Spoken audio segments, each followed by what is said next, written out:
Zulu hlaluka wena ungalenza iqembu labantu bonke uvela ungubani wena kubhoso suka bo ongafuniyo kayekele ibhoso lilungelo lethu ibhoso ingxenye yethu ibhoso lilunga lomndeni wethu ibhoso lusendo lwethu ibhoso isigqi sethu ibhoso isiqoqele siqoqa isizwe siqoqane siqoqeke sibe isiqoqolongwane ibhoso umthombo wethemba lethu ukuzithokozisa siwa nayo sivuke nayo sifunga ngayo asikhathani noma sekutheni bangazi bathi ayibulawe abalwa nayo kuzamele kubulawe thina abalandeli bayo kuqala siphele sithi du ongafuniyo kayekele ubhosi ibhola liyendlalwa phansi njengecansi linabathwitshi njengomkhwenyana olomthetho ibhola liyachunyisa lithule zwi njengemali yephephe esesambeni somuntu owomelayo lisuka kunozinto ezandleni liyemvimbini zivuthele zivivinye izitha kancane lizulazwe lizabalaza enzikini yenkundla likhathakhatha enkabeni yenkundla kuhlokoma abalandeli liye bagadlini baligudlagudle bahlasele ngamandla uzawuza umbani liwele emambuleni halalatsha sithatha njalo imklomelo thina ongafuniyo kayekele bakithi siyangaphi labasalayo thina iBF ibhothe pheka abadlali abalohlonzi lesithunzi imbangi zethu azinika thuba lokuphefumula enkundleni ziyaphephethwa ziphaphatheke ziphephuluze ziphephuke njengamaphepha ziyaphephula ziphaphatheke ziphephele emaweni ziyaphenquza zipheke zephule ziphakulule zikhothulwe zikhangele zikhale zome asilandaba thina imbangi siyazicubacuba sizicacatise sizicobodise ziphaphuke kuze kucace lendlebeni zesacuthe sichazeke thina ibhonsi yabhaxabula ikubhabhathiza ubhodabhode ubhodo ngendawonye njengesele lifundelayo ibhoso licengecenge ingigla enyameni lehlethela ukucola umkhwenyana oseqeda ukulobola ibhoso izankepe zikhanga umkhwenyana esechilweni azacela ukuzwa inzwisa ngozipho ibhosi yabhavuka ibhede ubhonge kuze kuthintitheke umuhlwa esihlahleni ibhoso yichila moya ichila isithathokoza umoya njengomdlezane wempisi osusipha ngephango ungabuyile yebo ngabe linjani lapha likhona kumagumana omhlaba ngithemba liyaphila lapha likhona ngavela ngalithembisa bakwethu ukubana hayi sizabuya nalo phela ijahe elidala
Notu.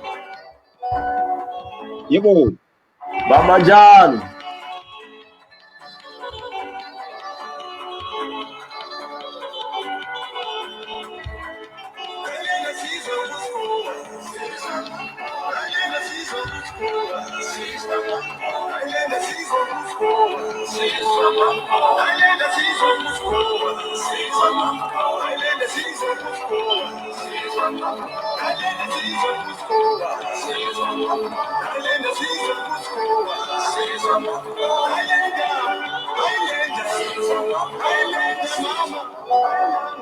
Yebo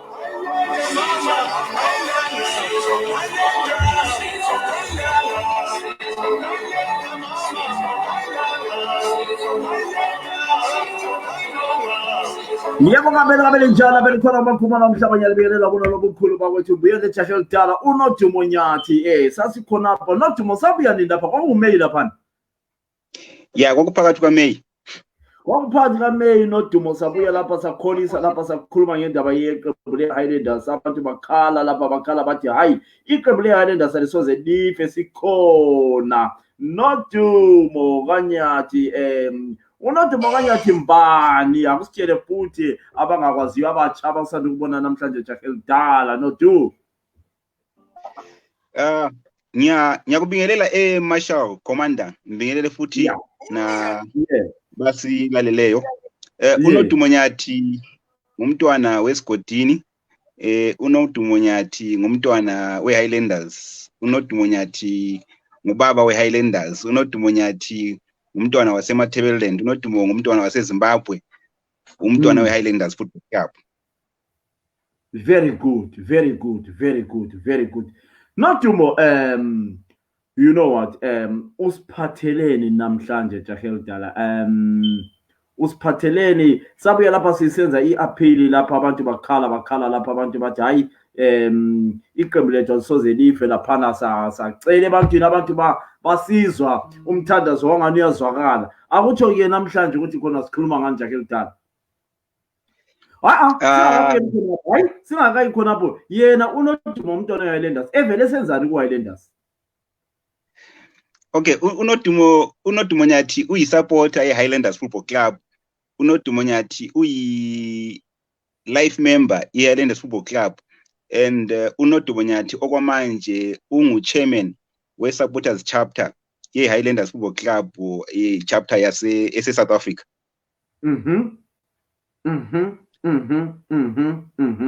Right, Nodumo. Wabuya kule ngensuku ezidlulileyo jahe elidala uzocela i-appeal. Wathembisa sibili wathi hayi ngizaphenduka njalo ngizotshela abantu esikuzuzileyo. Wakhuluma wedwa ayisimakhulumayo wakhuluma wedwa sibili wathi hayi ngizaphenduka. Namhla suphendukile jahe elidala namhlobo uya uSmayila. Leliyani ilanga wabuya ungasmayili.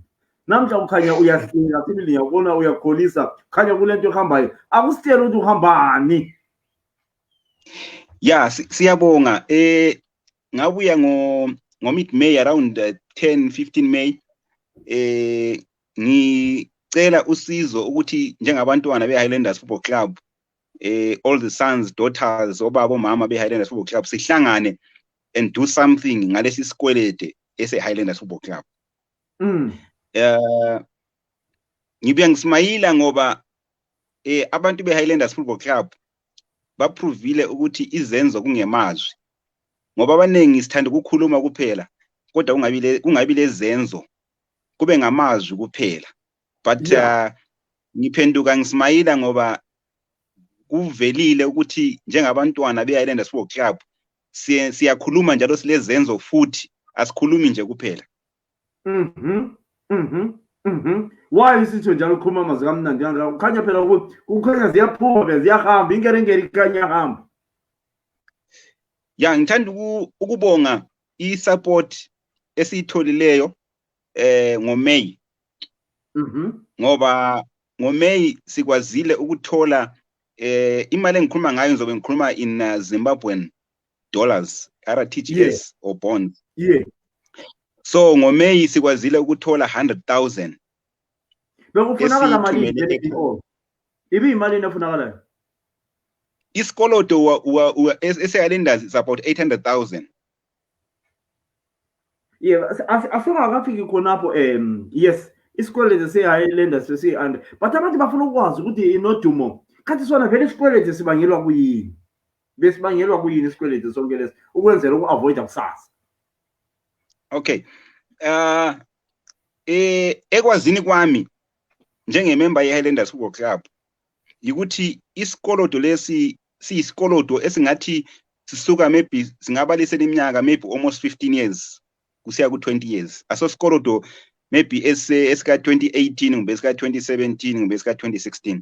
So singathi i-legacy debt siyisikoloto esiqale kudala ikakhulu isikoloto lesi ikakhulu sibe when kusiba le conversion from kudala kulezi $, kusiba ne conversion to so yisikoloto esikuma players, yisikoloto esikuzimra, yisikoloto esikucancel, yisikoloto for example Tel 1 izesa. Ngeke ngachasisa futhi last time ukuthi into eyenzakalayo ukuthi i-club iyathola i-sponsorship kodwa i-sponsorship ingeneli imali yabifuneka ngomnyaka. So i-consider i-legacy debt yisikoloto ebelokhu esikhula ngeminyaka. Okay. Kodwa engikuthande kakhulu okungenze futhi lami ngibe legunya lokuthi isikoloto lesiyabhadaleka kuyikuthi eminyakeni emibili emithathu edlulileyo the club has been able to live within their means azange bekhona ukuthi isikoloto siqhubeke sikhula. So lami yikho kungenze ngibe negunya to come ebantwini ngithi asisibhadaleni lesi sikoloto ngoba bekuzaba nzima kimi ukuthi ngiye ebantwini ngithi asibhadaleni isikoloto sona isikoloto belokho besikhweza futhi. So okuhle ukuthi in the past 2-3 years isikoloto has not been going up. Isikoloto from 3 years ago kusiye move. So ikonsithi mina asisibhadaleni lesi sikoloto yebo kambe siyakwazi futhi ukuthi isikoloto lesi sivele njani. So as we work forward asifisi futhi ukuthi sibe naso lesi sikoloto. Right, yeah, isikoloto othi kona accumulate but why sisiba lesikoloto ezingaka? Awukonzelwa yini discipline kuyini okwenza ukuthi sibe nemali ezinkulu kangaka? Sifuna we are not accusing here, but sifuna ukuthi kulungisiswe nodumo. Because we cannot keep on instead yokuthi imali le siyikhupha le sibe sibhadala ama-players ukuthi khona sibe lama-players angcono. But ikathe sesibhadala ama-800,000. Why isikweletu iyalenda siba lezikweletu eziningi kangaka? Yikho ngikuchasisileyo ukuthi isikoloto esikhuluma ngaso i-legacy debt. Ungananzelela eminyakeni edluleyo ibulawayo ibinama companies iyalenders ibinama companies amaningi ade isponsor. So manje ngendlela umumo womnotho elizweni ongawo uzothola ukuthi ama companies amaningi asevalile. So iminyaka edluleyo uzothola ukuthi imali efuneka ngomnyaka ne-sponsorship ebesiyithola bekusiba nzima ukuthi iyenele. So uzothola ukuthi maybe ngomnyaka kube i-club ifune ukusebenza let's say 100,000 but imali abayitholayo maybe ibe yi-80,000. So ukuthi ngalowo mnyaka sokune gap ye 20,000. Okay. So nxa iminyaka ihamba let's say sikhuluma ngesikoloto sabo 800,000 over maybe 15 years. So ungayidivide le mali uzothola ukuthi maybe ngomnyaka bekusiba ne shortfall yabo 50,000 to 100,000. So over 10-15 years yikho besokusenzakala ke ukuthi imali le ibisi accumulate. And now ngendlela obekunzima ngayo on a year to year basis i-club ibisiba nobunzima ukuthi nxa last year ibisebenza ibe ne shortfall ye 50,000 moving to next year bakhangelele ama day to day runnings of the club for that particular year. So 50,000 nona sesile eyisikoloto. Now this year kungaba lo munye 50,000 i shortfall isisiba 100 ilokhu accumulate. So ikonsithi mina okungenza ngibe legunya ukuthi ngiye ebantwini ngithi asisibhadeleni isikoloto is because for the past 3 years the club has been living within their means. The club has been surviving bengangezeleli isikoloto because kuba nzima lakimi ukuthi ngithi asibhadeleni isikoloto kwani kusasa kuzaba nesinye isikoloto esisibona ukuthi lokho esingezelelo. So yikho kungenza lami belegunya ukuthi okay isikoloto lesesikhona i-legacy debt isiphambanisa i-club mayinegotiate ama-sponsorship. Yazi ngawo nesikoloto kunzima ukuthi unegotiate kahle. So iconsider asisibhadaleni leso sikoloto and ngibonga ukuthi abantu bayakunanzelela njalo bayisupporta lento esizamayo. Okay, mina besithi nxa izikoloto ezikhonzelwa yi-discipline yama-players ukunikwa ama-red card lokuchaya abantu ama-fans. So yikho kade ngokucabangela khona ukuthi kona you know that sizothiwa kona iHighlanders sivusa umsindo yafayindiswa imali engaka. That's why I was thinking ukuthi kona maybe imali ezisuka khona. Isikoloto part and parcel of imali that club on a year-to-year basis. Yeah. Imali ebhadala ama-players, imali yama-day-to-day trainings and stuff, imali ye-transport. So ama-cost e-club ngomnyaka, it includes also ama-cost esiwachargewayo for indiscipline yama-fans. But ungakunanzelela futhi historically into engikhuluma ngazo asonto ezihlakeleyo, ungabheka ku-Premier Soccer League ngokomthetho ku-Premier Soccer League in the past 2 years or 3 years, there has been a drastic drop in Highlanders being fined for fans unruly behavior. So kungokunye futhi okuhle futhi esikubonayo and esikukhulekela ukuthi lesikugqugquzelayo ukuthi as ama-fans sikhumbule futhi ukuthi in a game ma urefe phambanisile, into esingayenza nje kuphela ukuthi i-executive iye complaina ku-Premier Soccer League, ngoba nxa urefu enganika igoli ingasogol singaze sivusa umsindo, that goal will never change. But engubongayo ukuthi in the past 2 seasons also there has been a drastic drop kuma-fines i-club esiwaphiwe nge-unruly behavior yama-fans. Okay, right guys, unodumo I saw Highlanders, unodumo wama-supporters club ose-South Africa. So but nxa kuyikuthi ukhona ofuna ukubuza imbuzo about isikwelede lesi, hello Ashley Maro, how are you? Thank you so much. Nkosi Moyo, thank you so much guys. Ubhutuli Kwagama ukhona lapha eCanada, kunjani bhuti? Siyakubona likwagama, siyakwazi sasihamba sonke CM-check siya ngaphi igama. Ngiyakwazi ukuthi nxa ubona nge-Highlanders usukholisa kakhulu guys. So nxa ekhona ofuna ukubuza imbuzo ngendaba leyi emali ebuza ujaha unodumo, you are welcome, yakuthumela ilink ubuye lawe ungene live lizibuzele imbuzo, akuliwa lapha ijaha lizimisele ukubana i-team yethu iye phambili. So guys, if you want to come in, just type in add, then I'll send you a link direct, ubusubuya lawe uzongena uzibuzele. Lami ngumuntu wenyama, so ngiyakwanisa ukwehluleka. Right, nodumo ngoMay ubuyile lapha lama-figures ekade sesabisa, usithi ungavula umlomo sikhangele uyazi sibamba umlomo waphansi owaphezulu, sisesaba. But namhla you are smiling, kukhanya ngani into zihamba kahle. And you know what, akusitshela ukuthi ngoMay ubuya lapha ukhala bekuyinkalakatha enganani, namhla susmayela sokulobu uncane obunganani lobukhulu obunganani. Right. Okay, njengoba nchilo, according to AGM, yeah, by the way, Highlanders Football Club is actually, I can say, is the only club in Zimbabwe eyenza i-AGM release ama-results ama-financials ayo. So according to last AGM, the Highlanders Football Club sikolota about 800,000. Yeah. Now, ngoMay siqale sile zero imali singenalutho, but ngathi United will clear this debt. Abanengi bahleka bathi kungani uyaphupha lo mfana, but engubongayo ukuthi abanengi futhi they supported the initiative, but yes we can.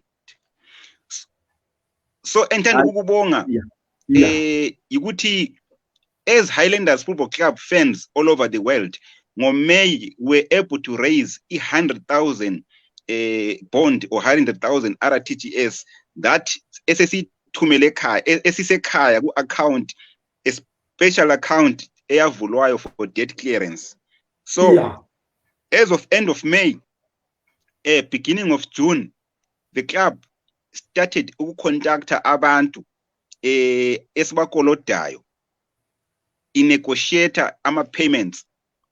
So entanda ukubonga ukuthi there has been support from the abantu esibakolodayo. Like I said last time ukuthi isifiso sami ukuthi singayi ebantwini esibakolodayo. For example, nxa uPhilip i-former player kumbe uPhilip kumbe ngubani ku-Highlanders simkoloda i-10,000, singayi kuPhilip sithi Philip sicela ukuthi usikhathele i-10,000 singasakukolodi. This is what I've been crying for, ukuthi angifisi ukuthi senze njalo. So ebesikwenza i-club has been going laba abantu esibakolodayo bethi okay sesithola imali sifuna ukuthi sibhadale isikolodo lesansi siyakukoloda wona i-10,000 and then into enhle ebisenzakala ukuthi for example Philip ebesesithi hayi okay mina liyangikoloda u-10,000 ayike lingangibhadala u-7,000 i-3,000 lami ngiyayidonate eclubini. So there has been so much support ebantwini esibakolodayo bekhatha off a portion yemali esibakolodayo. Now the payments negotiations nokubhadala according to information engiyithole namhlanje, the club is looking forward ukuthi izoqeda by the end of next week. So i-100,000 lay esithole ngo May, there is a possibility ukuthi this 100,000 can actually clear, let me just give an example, it can actually clear 150,000 because of ama discounts esiwatholayo. So 100,000 low imali ekhona esibhadala ngayo isikolodo, and then as we are paying isikolodo less, there is a big support ebantwini esibakolodayo who are discounting imali esikolodayo. So this 150,000, there is a possibility, like I'm saying, ukuthi ingabhadala 150,000. So singabe sesikhathe i-150 kule imali esikoloda. So inyanga ziphi zonke le ingenza inyanga ziphi from May to what? Nodumo. Hello? Uyangizwa Nodumo? Uyangizwa? Can you hear me? Uyangizwa? Nodumo. Hello? Nodumo, uyangizwa? Uyangizwa Nodumo? Nodumo? Hello Bernard. Hello, yebo Mdawini. Uyaphendula lapha uNodumo ubaleke wena. Uyambalekela ngizambamba. Hayi uyaphenduka. Kunjani Bernard? Ngiyaphila mina ngiseJoburg. How are you when you see i-Highlanders into sihamba kahle kangaka? Ngiyajabula kakhulu. Uyithanda okunganani? Sorry? Uyithanda okunganani i-Highlanders? Ngiyayithanda kakhulu, ngakhulela kuyo. Wagcina nini kweBoreni? Hayi, amanga ngiwathandi sokuyisikhathi. I-reason ukuthi isikhathi esiningi ngiseJoburg. Akunike i-line up kale yabo Alexander Maseko by the time you have your number 11. Okay. Oxo. Yeah. Peter Oxo. Yeah. Yes. Then 2 Rambo.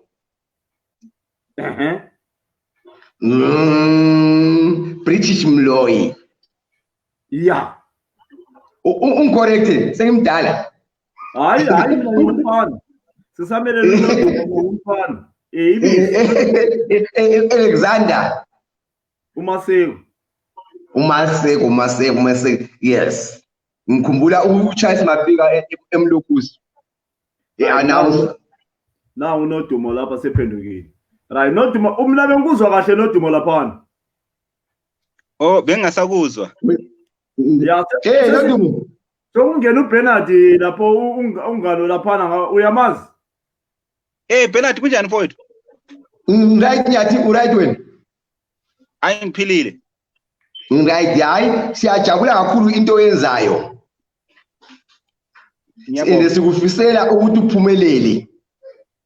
Ukuphumelela kwakho kumele lathi kumele sibe khona ukuphumeleni kwakho. Ngiyabonga. Yes, lami ngizazama ngazo zonke indlela zokuthi ngincedise ibhoso ingafi. Good. Masibambena ngiyife. Hayi ngiyife ibhoso ngeyethu. Ibhoso ngeyethu into sesiselelayo. Very ibhoso ngeyethu. Ingazi lapha nxa ngifuna ukubuza for instance ama players kulesidingo yini ukuthi this season or next season uthenge ama players or manje kumele siqale ngokufuna i-financial issue.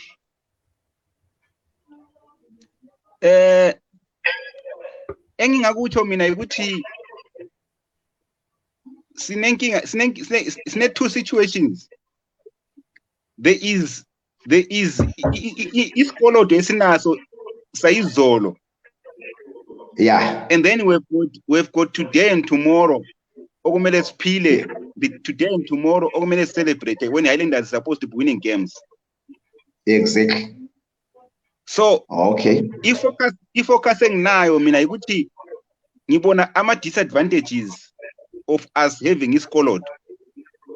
Yes, exactly. Maningi kakhulu uyavuma. Lami yavuma. So lama disadvantages ngokubona kwami I affect even abakhokheli bethu to go and negotiate sponsorships for our day-to-day runnings. Exactly, yeah. So in as much as we are dealing with isikoloto, we need also to remember that we need to continue living, we need to continue celebrating Highlanders wins. So executive, I'm sure on their side they are busy ngokudinga ama day-to-day needs of okanamhlanje. That's why mina sithi thina singabambana to try and clear this isikoloto, but singakhohlwa futhi ukuthi when the season starts the games will continue. So that's why it's a blessing in disguise ukuthi we are finding ourselves under a COVID-19 situation where the games are not there. So we can actually push ukuthi by the time season iqalisa, I don't know ukuthi uqalisa nini, maybe ngaqalisa ngo-August. Ngendlela esibambane ngayo ngicabanga ukuthi kungathi kuchaya u-August sesingasakhulumi ngesikoloto. Maybe now we can be moving over to say mina njengami ngizimisela ukuthi moving forward lo 500 rand wami nge 1000 rand wami a month ngibe ngimfaka enxenye nawo ungakufisa khonoko. So maybe singaqeda isikoloto singaqhubeka ngento esiyenzayo le and so sesingama day to day running sisupport iclub siya phambili. Hayi ngiyabonga kakhulu. Hayi ngiyabonga. Okay, hayi Dala Bernard. Yeah. You know, Highlanders has got thousands, if it's not millions, people, and you know, it made me feel sick. Abantu, they are not even coming in to talk about itimia you know. I kind of ask everyone who is watching if you actually love Highlanders or not fake. Highlanders share this video. You know what? Then it's important and on that day, now put $2, put $2. So let's not just come in here. Let's share this. And Highlanders, you're interested in you know. So I expect to team lay. So see about 17-20, and then they to understand the Highlanders. You know, I feel like swearing, honestly, nothing about my beat. We are just a disgrace. A disgrace. Where's what is sure? I mean, that's what about to my as long as Nugana Makwapa about the guy. We must be proud of this team. And you know, big Kwakama put one. What the Madian is here coming? Hold on, you know what? Guys want to go so as you see Nugana Makwapa, your teammate. Just Nugana Makwapa, sure. Share this video. Say, tap any team.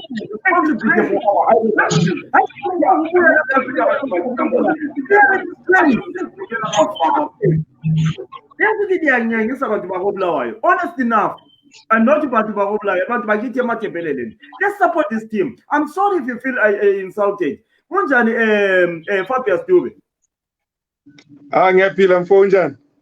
sorry, accept my language. You know, I feel when I see my brothers, my brothers, you know what? That team is just one video about my it. It's a man below Bamba, so ya was. Put it in for John. Here, Pila Chaka Kunjanda.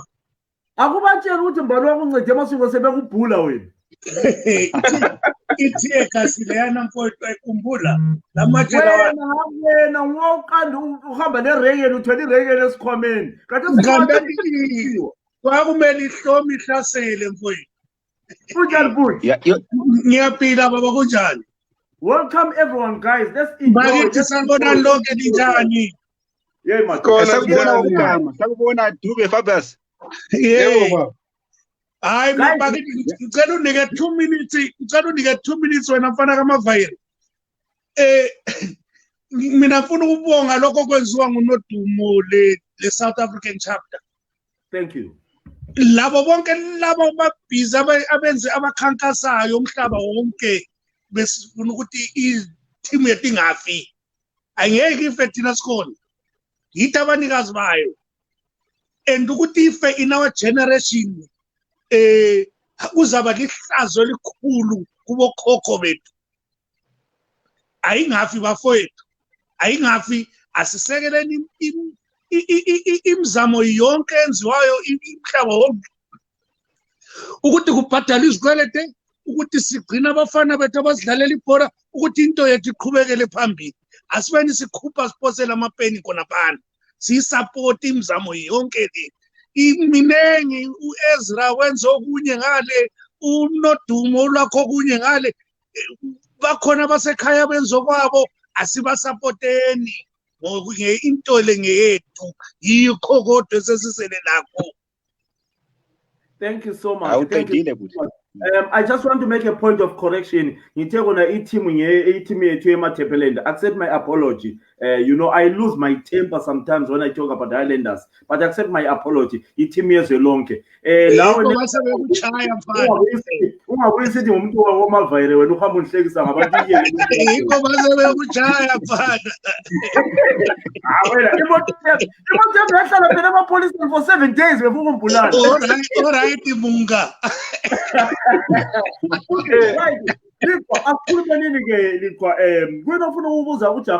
Everyone, guys, feel free to talk here. And then feel free. What you want? Let's talk this topic in here to Sonkenin Mato. Talk to the guy. Nodumo ngaphandle kwalokho okwenza kathesi, yiphi eminye imicabango olayo ukuthi si raise leyo mali sibhadale leso sikweleti? Yiphi eminye? Yeah. Yeah, mina ngimcabanga enginayo, but okunye okusaffectayo kwamanje i-issue lesiphakathi kwayo e-COVID-19, because just for your own information, in a day or so lizabona okuzavela esiza kuphiwa ngama-singers akithi eMatabeleland, led by uMehlo kaZulu. Angeke ngikhuluma okunengi, but engakusho kubalaleli ukuthi i-Highlanders ingitshengise okunengi kakhulu. Yazi ukuthi abantwana be-Highlanders abanye ngama-singers, abanye ngama-businessmen, abanye ngama-supporter nje abanjengami, abanye bathengisa imbhida, abanye bathengisa, yazi bathengise lembuzi befuna ukuthi bebone Highlanders, befuna usupport Highlanders. Okumele sikwenze thina yikuhlanganisa abantu laba. So lizabona esizakwenzelwa ngama-singers eMatabeleland besupporta initiative leyi. Phela ukusupporta initiative leyi akutsho ukuthi ufake imali kuphela. Khonokho, for example, uPhilip Sibanda kwenzayo, it's priceless. So lizabona okwenziwa ngama-singers besupporta initiative leyi. After this, so kuzamele thina sibe sesibona ukuthi kati kune singakwenza, because we can even have kobulawayo eluveve kwaphana kumbe siye kuphi sibe nama musical galas. Ama-singers akithi they are willing to support Highlanders. Abakufisayo i-recognition, abafisi nokuthi bebhadalwe, kodwa abafisa ukuthi behlonishwe labo njengama-singers akithi. So now wonke umuntu, for example, supporta initiative leyi, abadinga ukubhadala laba bantu, badinga ukuthi bebongwe. Yikho ingathi mina kuPhilip angisoze ngibuye kuphela ngizocela abantu ukuthi besupport initiative leyi. I want to come back ngizobonga, even sithole 10,000 kumele sibuye sobonga abantu. So yonke into enziwa ngabantu be-Highlanders, abantu abakufisayo ukuthi be-recognize njengokubonga. So into kumele siyenze siya phambili. Ngiyabonga.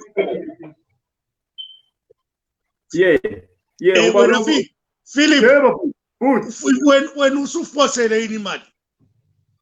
Uyakwazi mina ngafaka 2,000 pounds. Ngifuna ukubona i-receipt yakho. Mina yabathi uyazi mina mina phela uyakwazi, mina ngiyimember ye-South African chapter, uyakwazi. Mina bangicisha ijezi phela laba bantu bangicisha ijezi. Bayayithatha ngaphi ijezi bedinga imali? wena kumele uphostele kibo linjani madoda akhona ukuthi usenge bona mana sengisemsebenzini uFabius uthi uthini ilikho Fabi okay hayi wasuki lapho likho wasuki ya Fabius kulo Fabius lo wili lapho ishapu linjani bafowethu nanzelela icorona madoda nanzelela icorona lapho amabhosi amabili la yeah social distance from Congo choose running a space from Congo lapho okay hayi siyabonga madoda ya nothi mubona ya unothi uyazi ngihlala ngimhlupa ngendaba leyo mina yabona ukuthi ngikokeni manje ngiyakuthola ngiyaqala ikhungfu iTP Mazembe le ibhosi ikhona eceleni hayi angilahle asa original leo ikhwaleni ikhungfu ibhosi ikhona so ibhosi ikhona so ngiyayibona initiative madoda hayi asali ukuhamba kahle siyakubona asikusoli kodwa mina sengibuza manje iclub yona yenzani lesi sikhonede se800 kumbe 900,000 sisitshele kithi ama supporter or ilakho la ekwenzayo eceleni and uma yenza something iyenzani akufanele kube yisecret sifanele sibekwazi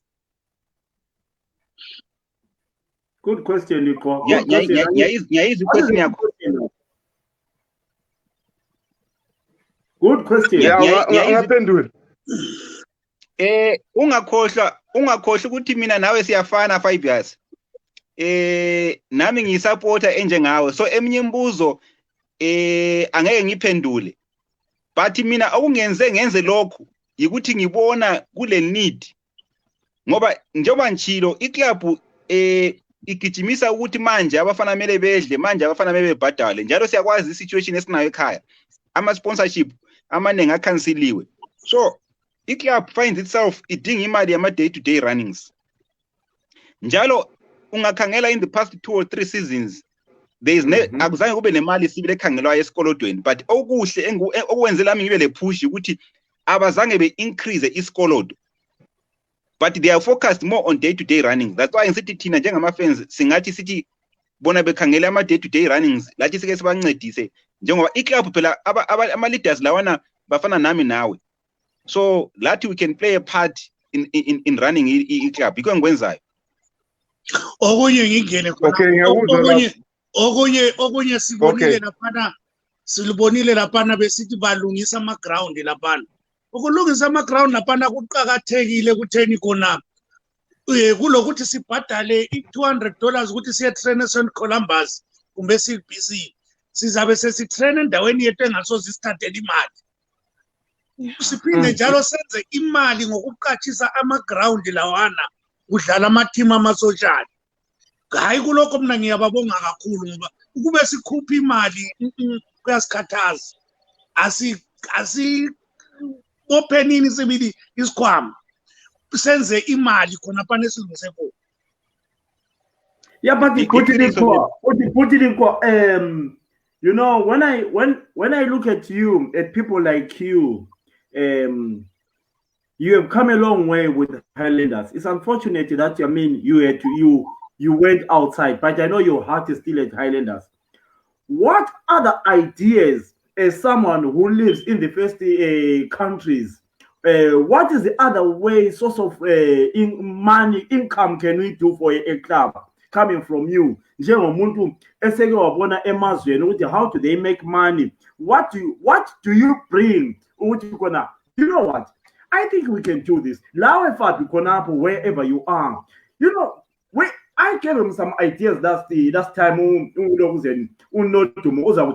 But you put it, what is in your mind? What do you think can bring money for the club? Hey, mfana okusekhanda lami kunengi kakhulu. But okuqhakathekileyo ukuthi ngingakhankaswa kuhle kukhulunywe labantu ku-approach i-executive ukuthi ngisilala umbono ongasingisiza sicela ukuthi siwenze singavunyelwa bese sikwenze imbono minengi kakhulu singa brainstorm kona, we can come up with so many ideas. Before I come to I'm you, not Fabi, the one. go on, Fabi. Go on, Nale Fabi. one. Go on. Mini merchandise amanga mavi. Yazi man kwa kiche silele banenga bathi khona ndoda selifuna. Ngiyalithola ngamafike eclub bazaliko. Lapha ngigqoke iTP Mazembe ngila ngu5 imuli yonke lamajezi. Ulithola anyway lapho yakhona. Mina I don't understand even now uNodumo has tried to explain to me indaba ze forex and lamadi. I don't even know how it deal le role imi kanjani, and I don't understand why we can't have jerseys. No, I've never got a satisfactory reply to that question. Why can't we have a merchandise team? What's more difficult? What are we benefiting from the road deal other than the kit abafana badlalayo? That is a very good question. I think I asked you that question. Yeah. Yabona question lay uFabi has asked me a lot of times. I saw Fabi. Let me, okwenzakalayo ukuthi i-situation yethu, I've explained that before, but nami explain ngengikwaziyo.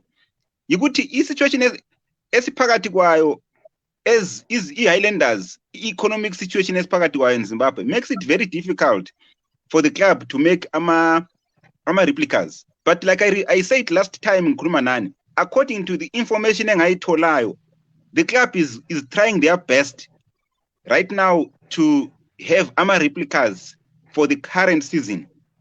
What I cannot say, or what I do not know, is which kit or which replica is it going to be. But the club is working on that issue yama replicas, because labo they understand ukuthi ama replicas bring money to a club. But now, unfortunately, for you to make replicas, you need forex and you need ama sponsorships. You ama challenges abaphakathi kwawo. But the last communication engayithola is that they are trying their best for the current season to have ama replicas. But we ukuthi la yipi ikit kumbe la yipi through what angwazi. But I know that they are trying their best now to have ama replicas. Yeah, but you say Nodumo, I'm sorry. I mean, you say with me is I prefer people to hate me for telling the truth. I prefer that way because I am trained to tell the truth as it is. The problem with our club here, Highlanders, right? They don't recognize our own. We have got people who grew up with Highlanders, who are based in Canada, like Udi Kwakam. We have got people like you who represent the Highlanders fans in Canada, who represent the Highlanders fans in the UK to be doing those things. That's the problem with that club. You know what? There are so many things we can do for that club. But in the head of, we don't even know who this one is. That is the problem with our club. They are so much. For your own information, Philip, the club now has got a chief executive officer. The club has got a chief executive officer who's Nhlanhla Dube. And anyone who's willing, or anyone who has got contacts with kit manufacturers or anyone, they are free to contact Nhlanhla Dube. He's actually somebody who's willing to work with fans. So there is If I can ask you a question, kit lawana our Highlanders alungiswa, where are they manufactured? Alungiswa outside the country or inside the country? Right now, the club doesn't have any kit, any replicas. Why? Because of the financial situation. Okay, ngicela ukuphuma but ngingene khonapho. Okay, sorry Likwa. Ngiyaphuma manje. Ngicela isicelo ku Philip. Akakhona yini ukubiza umuntu weHighlander oyedwa nje one day nje sike sibuza imibuzo le, because eminye imibuzo esikubuza yona angeke ukusiphendule. But if it is possible to get the Highlander CEO. Let me tell you something before you go there. Abantu be-Highlanders, I don't want to lie to you. Unhlanhla lo Likwa, they were very good friends of mine. But all of a sudden, on Shasha, because I don't know, he's no longer the same. So the only people who can help me to talk to these people is not Dumo. Once someone have president, we are teacher. That is the problem. I'm not afraid to say that. Shasha Dube is my best friend. Okay, I'll follow good charge, my friend. Bye-bye. Okay. Stay safe. Yeah. Kuluma ngoba ufuna ukuthi no bemfuna ukumphendula our other problem ngama replicas ukuthi i-return on replicas is slow. We may put in maybe $30,000 but ukuziphenduke thina as supporters ukuthi sithenga ama replica lawana asiwathengi masinyane ukuthi imali liyana ibuyele masinyane iye clubini. Abanye bethu siyawathanda ama replicas siyawafuna but sifuna ukwabhadalela ngokhwelo. Hayi, asiwabhadaleni ngemali yankona efunakalayo ibuyele imali ezikhwameni. Ngoba if they commit $30,000 to ama replicas, just imagine ukuthi kuyini okunye ababe bekubambile eceleni bengakwenzanga bethethe imali leyo yana bayifaka khona ma. And iyaphenduka nini imali leyana at least yona 30,000 abayifakile izaphenduka nini abantu bethenga one replica after every six months. Yazi mana ngikubambe khona yazi ukuthi Philip sometimes esintwini kuba nembuzo engafuni impendulo. Yeah. And then kube sokusiba nempendulo engayideeper but uyabufuna ukuthi abantu benjani bezwe ukukhulumayo.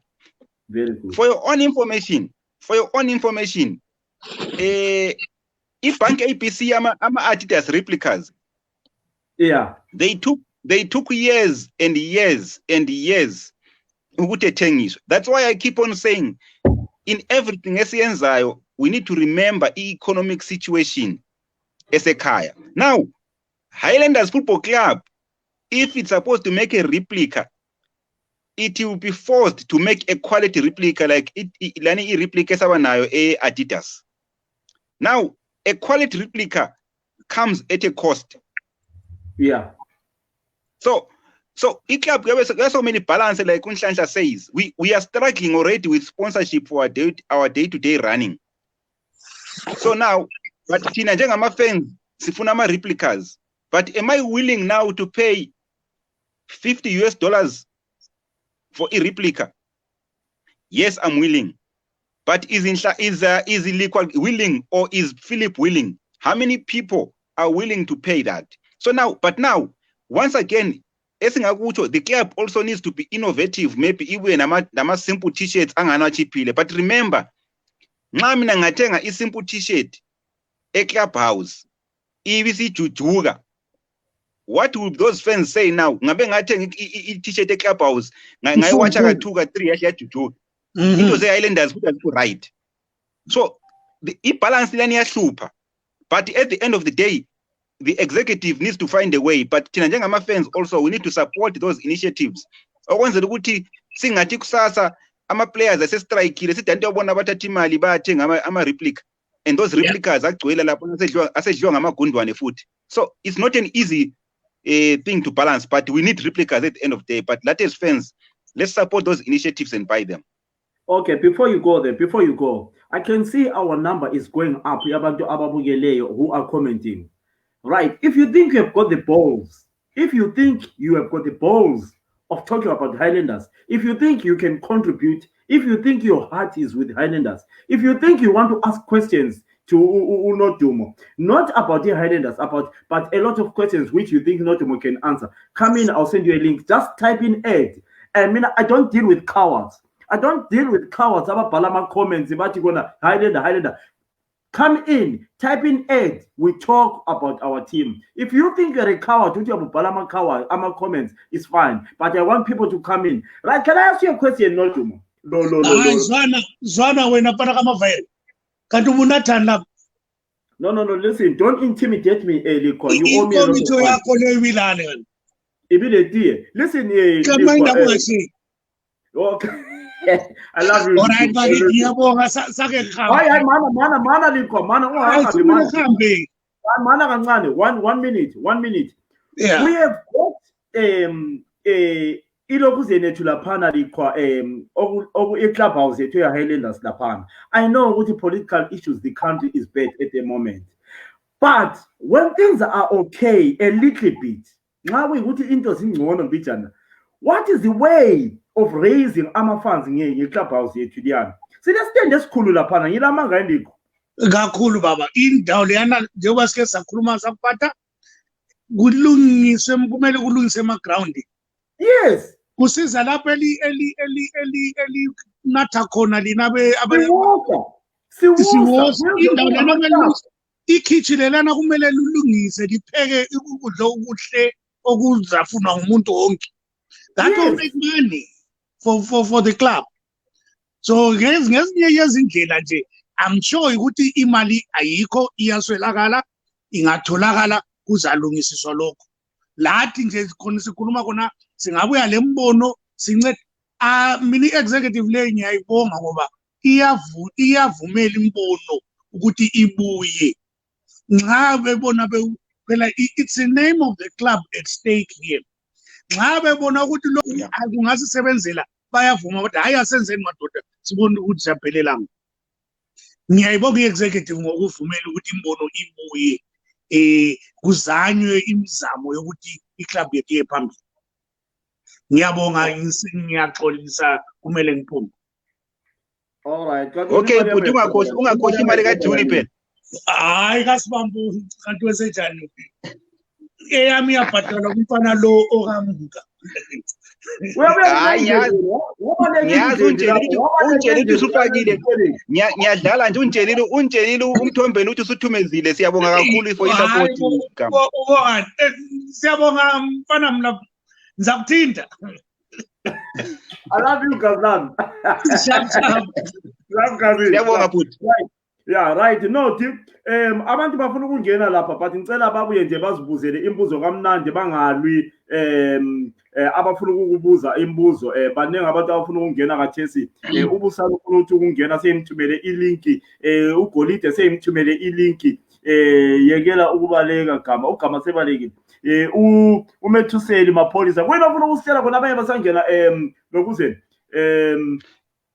Jakhaldal ya emfuna ukuthi ngikhulume futhi ukuthi ngikhulumile ngemali esithole ngoMay.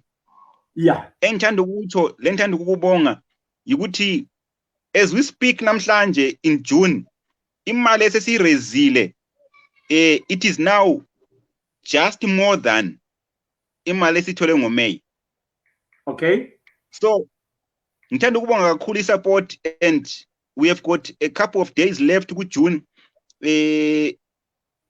Ama details akhona sine account eSouth Africa FNB sine account eZimbabwe eBank ABC and we've got an online fund online crowdfunding platform which accepts PayPal credit cards payments. So ngithanda ukubonga kakhulu and I will come back again sesikhuluma ngokuthi the total amount eka June was how much, but engithanda ukutshela abantu ukuthi so far as we speak today we've raised just above imali esayireza ngoMay. So siyabonga support and united the date will be cleared. Okay, now ubusani kunjani? Uthini Philip? Ngiyaphila kanti wathula wathi ziso kuyini uzonele draw 20 team. Hey ndoda uzima. Happy Father's Day madoda. Hey siyabonga mfowethu, happy Father's Day nakuwe. And to all fathers listening. Yeah, siyabonga uNodumo and labanye asebekuzamile umzamo for i-team. Hey ngoba i-team yethu hayi kunzima. Isikweletu kumele sibhadale impela. So abantu bonke abasekeli be-Highlanders nje uthanda ukuthi lami ngikhuthaza abantu bakithi beyond all borders. Ngiyazi i-Highlanders team yezwe lonke but i-team yomhlaba wonke. Abantu bagcwele all over the world. Abantu be-Highlanders. So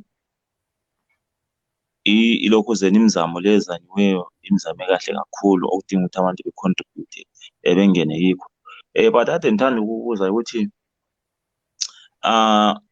in terms of ama-replicas ngiyezwa ukuthi kuthiwa adula kunzima ukuthi abantu bawathenge, but Mina Busani, I don't buy that. I don't buy that. I don't buy that. Sorry, not to you're my young brother. But mina, No, I understand.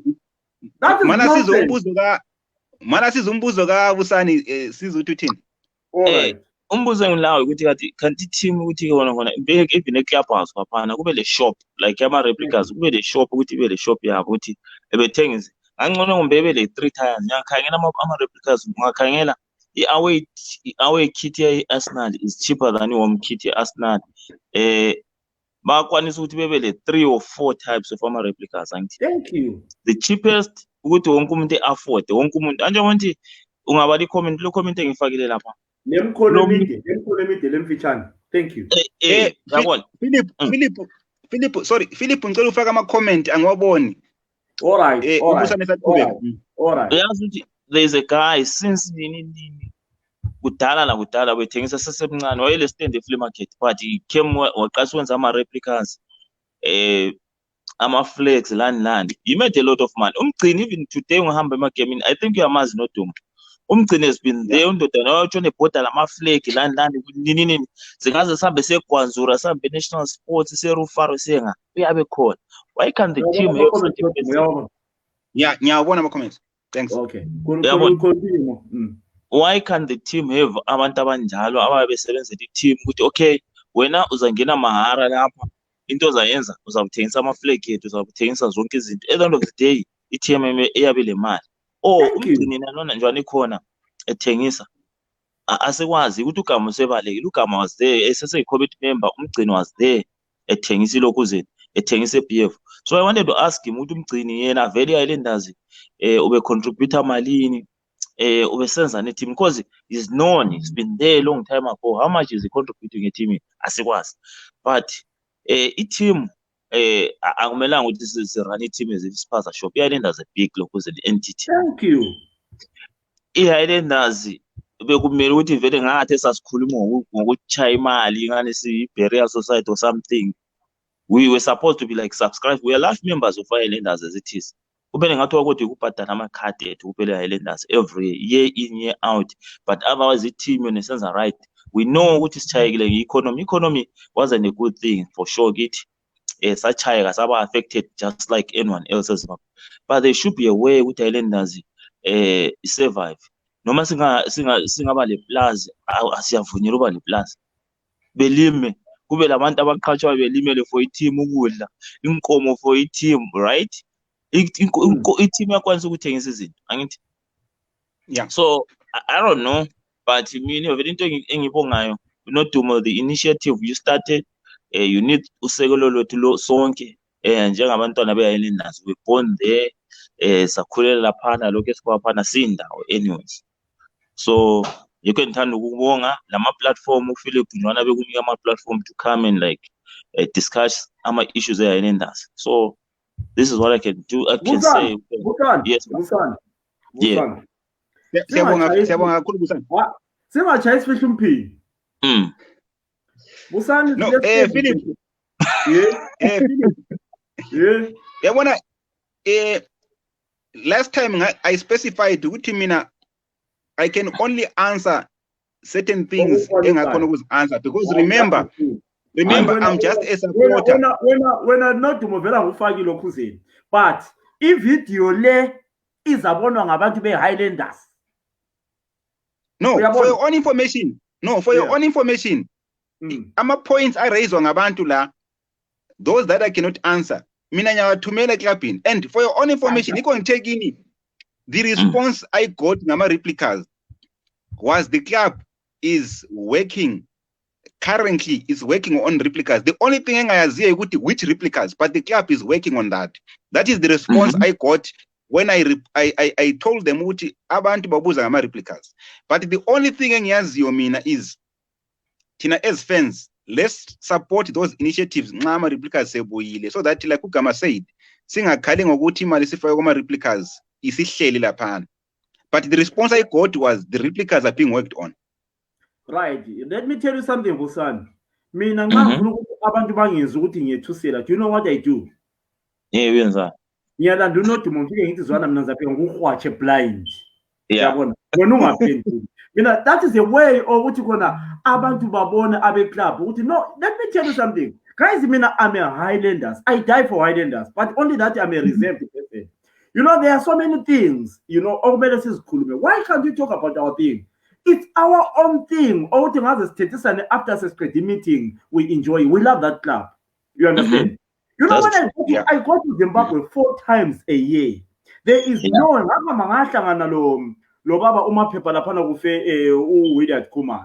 you know, Highlanders club. Guys, what I saw, I nearly cried. I nearly cried to see that place. That place can generate a lot of money, that place. I'm into entertainment myself. We have got people who are into entertainment. We can turn that thing to generate money. You understand? We can make a... Let me just give you an example. We have got a guy called Thulani Biyanqube who was a captain of Highlanders. Right. We have got people like, okay, we just make a one night, we've got a show. Guess the DJ is Thulani Biyanqube. For that event. I'm just giving you an example. I'm just giving you an example. I don't want to take your time. So when I'm just saying that, guys, abantu be Highlanders, they must listen to us. I'm sorry as a presenter to say that. Let me leave this to you. Let me just keep quiet because Minanza's on this abantu. No. All the points I would like to zonda because remember, mina engufisayo is that the issue is not about uNodumo. Or ngithi mina because initiative lay iyenzwe nguNodumo, I'm not going to support it. Mina ngizosupporta initiative enziwe nguBusani kumbe initiative enziwe nguPhilip. Yeah. Even when it comes to our points being raised, mina I might not be able to do something to spruce up a clubhouse, but the point raised of advantages of ukulungisa a clubhouse, angeke chayilwe phansi. Those points must be taken up because remember, Highlanders is team yethu. So it does not necessarily mean that when we say clubhouse mayilungiswe so kumele kube executive. We can take that initiative. Say okay, currently we're running on debt clearance. When we finish this debt clearance, we are going to say, okay, let's work on saying, okay, now that we have cleared the debt, we don't want to put this poor food debt as a corner food. But we are saying if we work on the clubhouse, the club will benefit. For example, they've started something kuma ground. Then we can have another initiative to say, okay, Tina Sizwenzani, sizopenda i-clubhouse yethu, sizolungisa i-kitchen lethu ukuthi ukudla okuphekwa laphana kuphekwe endaweni right. Sizothenga i-sound system. We have those initiatives. And we've got Philip who can say, okay, bafana nxa lifunani i-sound system right. Rezani imali, mina I'll get to i-sound system right. So those are ideas which we cannot angeke sithi ayalahlwa. I am writing those initiatives down, and one day someone who might not be me can come up and say, guys, I send in something to buy sound system. I send in something to buy paint. I send in something to do something. So those points, wonke lawana ayathathwa, akuna point engekho right. All the points are valid. Yeah, hayi khona kunjalo. So into kumele yenza ngale ukuthi executive nayo kumele ibe on board. Ngizulu gama sithi executive lay right kwathini, but we need to see results now. Yazi ukuthi it's been years sihamba every year siyavotela abantu besipromise we're gonna do this, we're gonna revamp i-clubhouse, sizenza lokhu senze lokhuya, but akulanto yenzakala. So I think njalo soqalisile so Nodumo and ule communication nabo lo gama le communication zamthinta nje bengiqotha ukukhuluma lana la uzani ukuthi i-clubhouse ivuselelwe kupendwe yonke into nje ibe segcekeni nxa uthi abantu is not that with abantu abanama abantu be-Highlanders they're all over the world balemali abantu be-Highlanders abaningi kakhulu mafisa ukuthi befake imali but bengaze befake imali abantu they like to see ukuthi imali yabo yenze. So asenzele into ezabambeka, into ezaba like kuthiwani ezaba transparent ebantwini. Bengicela ukuthi uphine i-account number yelokhuzeni noDuma. I think i-account number ngakwanisa ukuthi uyiphine na because abantu babuza i-account number unikile unoDuma manje ukuthi ngishe unikile ilokhuzeni. Unikile ilokhuzeni noDuma ngithi ku-page yami laphana. Manje sokumele itypiwe. Ngoba ukuthi ngiyiphine lapha. Ngehlule ukuyiphina ukuyilokhuza ngoba unike ingani i-screenshot. Angithi noDuma. Yes, I think what we can do bakhona abalaleleyo who can write in the comments. Yes. Okay. Yeah. Because babuza abanye la. Ayibhala ama comments then say niyiphina please. Ngiyacela. Then ongayilokhuza ayiphina. So bebhala i-account number ye-FNB South Africa, bebhala ne-account number yeZimbabwe, bese bebhala ne-account ne-link liyana which abantu abangabhadala ngama-credit card and PayPal. So umuntu ukhona ongayibhala laphana and then isiphine. Busale ngicela uhlale khonapho ungasuki ngibona yana ungambhalansa kakhulu lapho ukukhuluma lo noDuma mina ngoba ndona ubusithi babuza nabantu ubusani ubusithi babuza nabantu ubusithi abantu account number bembana ama comments bafuna account number la into abayifunayo. So ikade ngicabanga ukuthi it was gonna be better if ngathi iphiniwe kwenza ukuthi abafuna uyithatha behle bethathe khonapho then kuye phambili enxa ukuthi akusabuyele emuva usuqalisa into e-right kakhulu. noDuma ule chance yokutype khonapho yini wena? Mina kathi sangila chance lana dinga ukuthumela wena. I was thinking that iyafakeka lula, but I'm sure someone is typing. Okay. Yeah, ngicela makuza umamoyo uyabuza laphana. Ibali comment. Uthi great ideas my brother Nyati, but my worry has been in every meeting I have gone to, same old things have been said kungenziwa lutho. I think it's high time we also elect people of profession and we give them time frame, because I have said it even in my meetings also, but nothing has been done. Okay, point is noted, but all I can say is kuqakathekile ukuthi as ama-Highlanders fans sihambe lathi kuma AGM, because the numbers will help in terms of raising ama-points. But I get his point ukuthi AGM things are said for the sake of AGM, but kungabi ne action.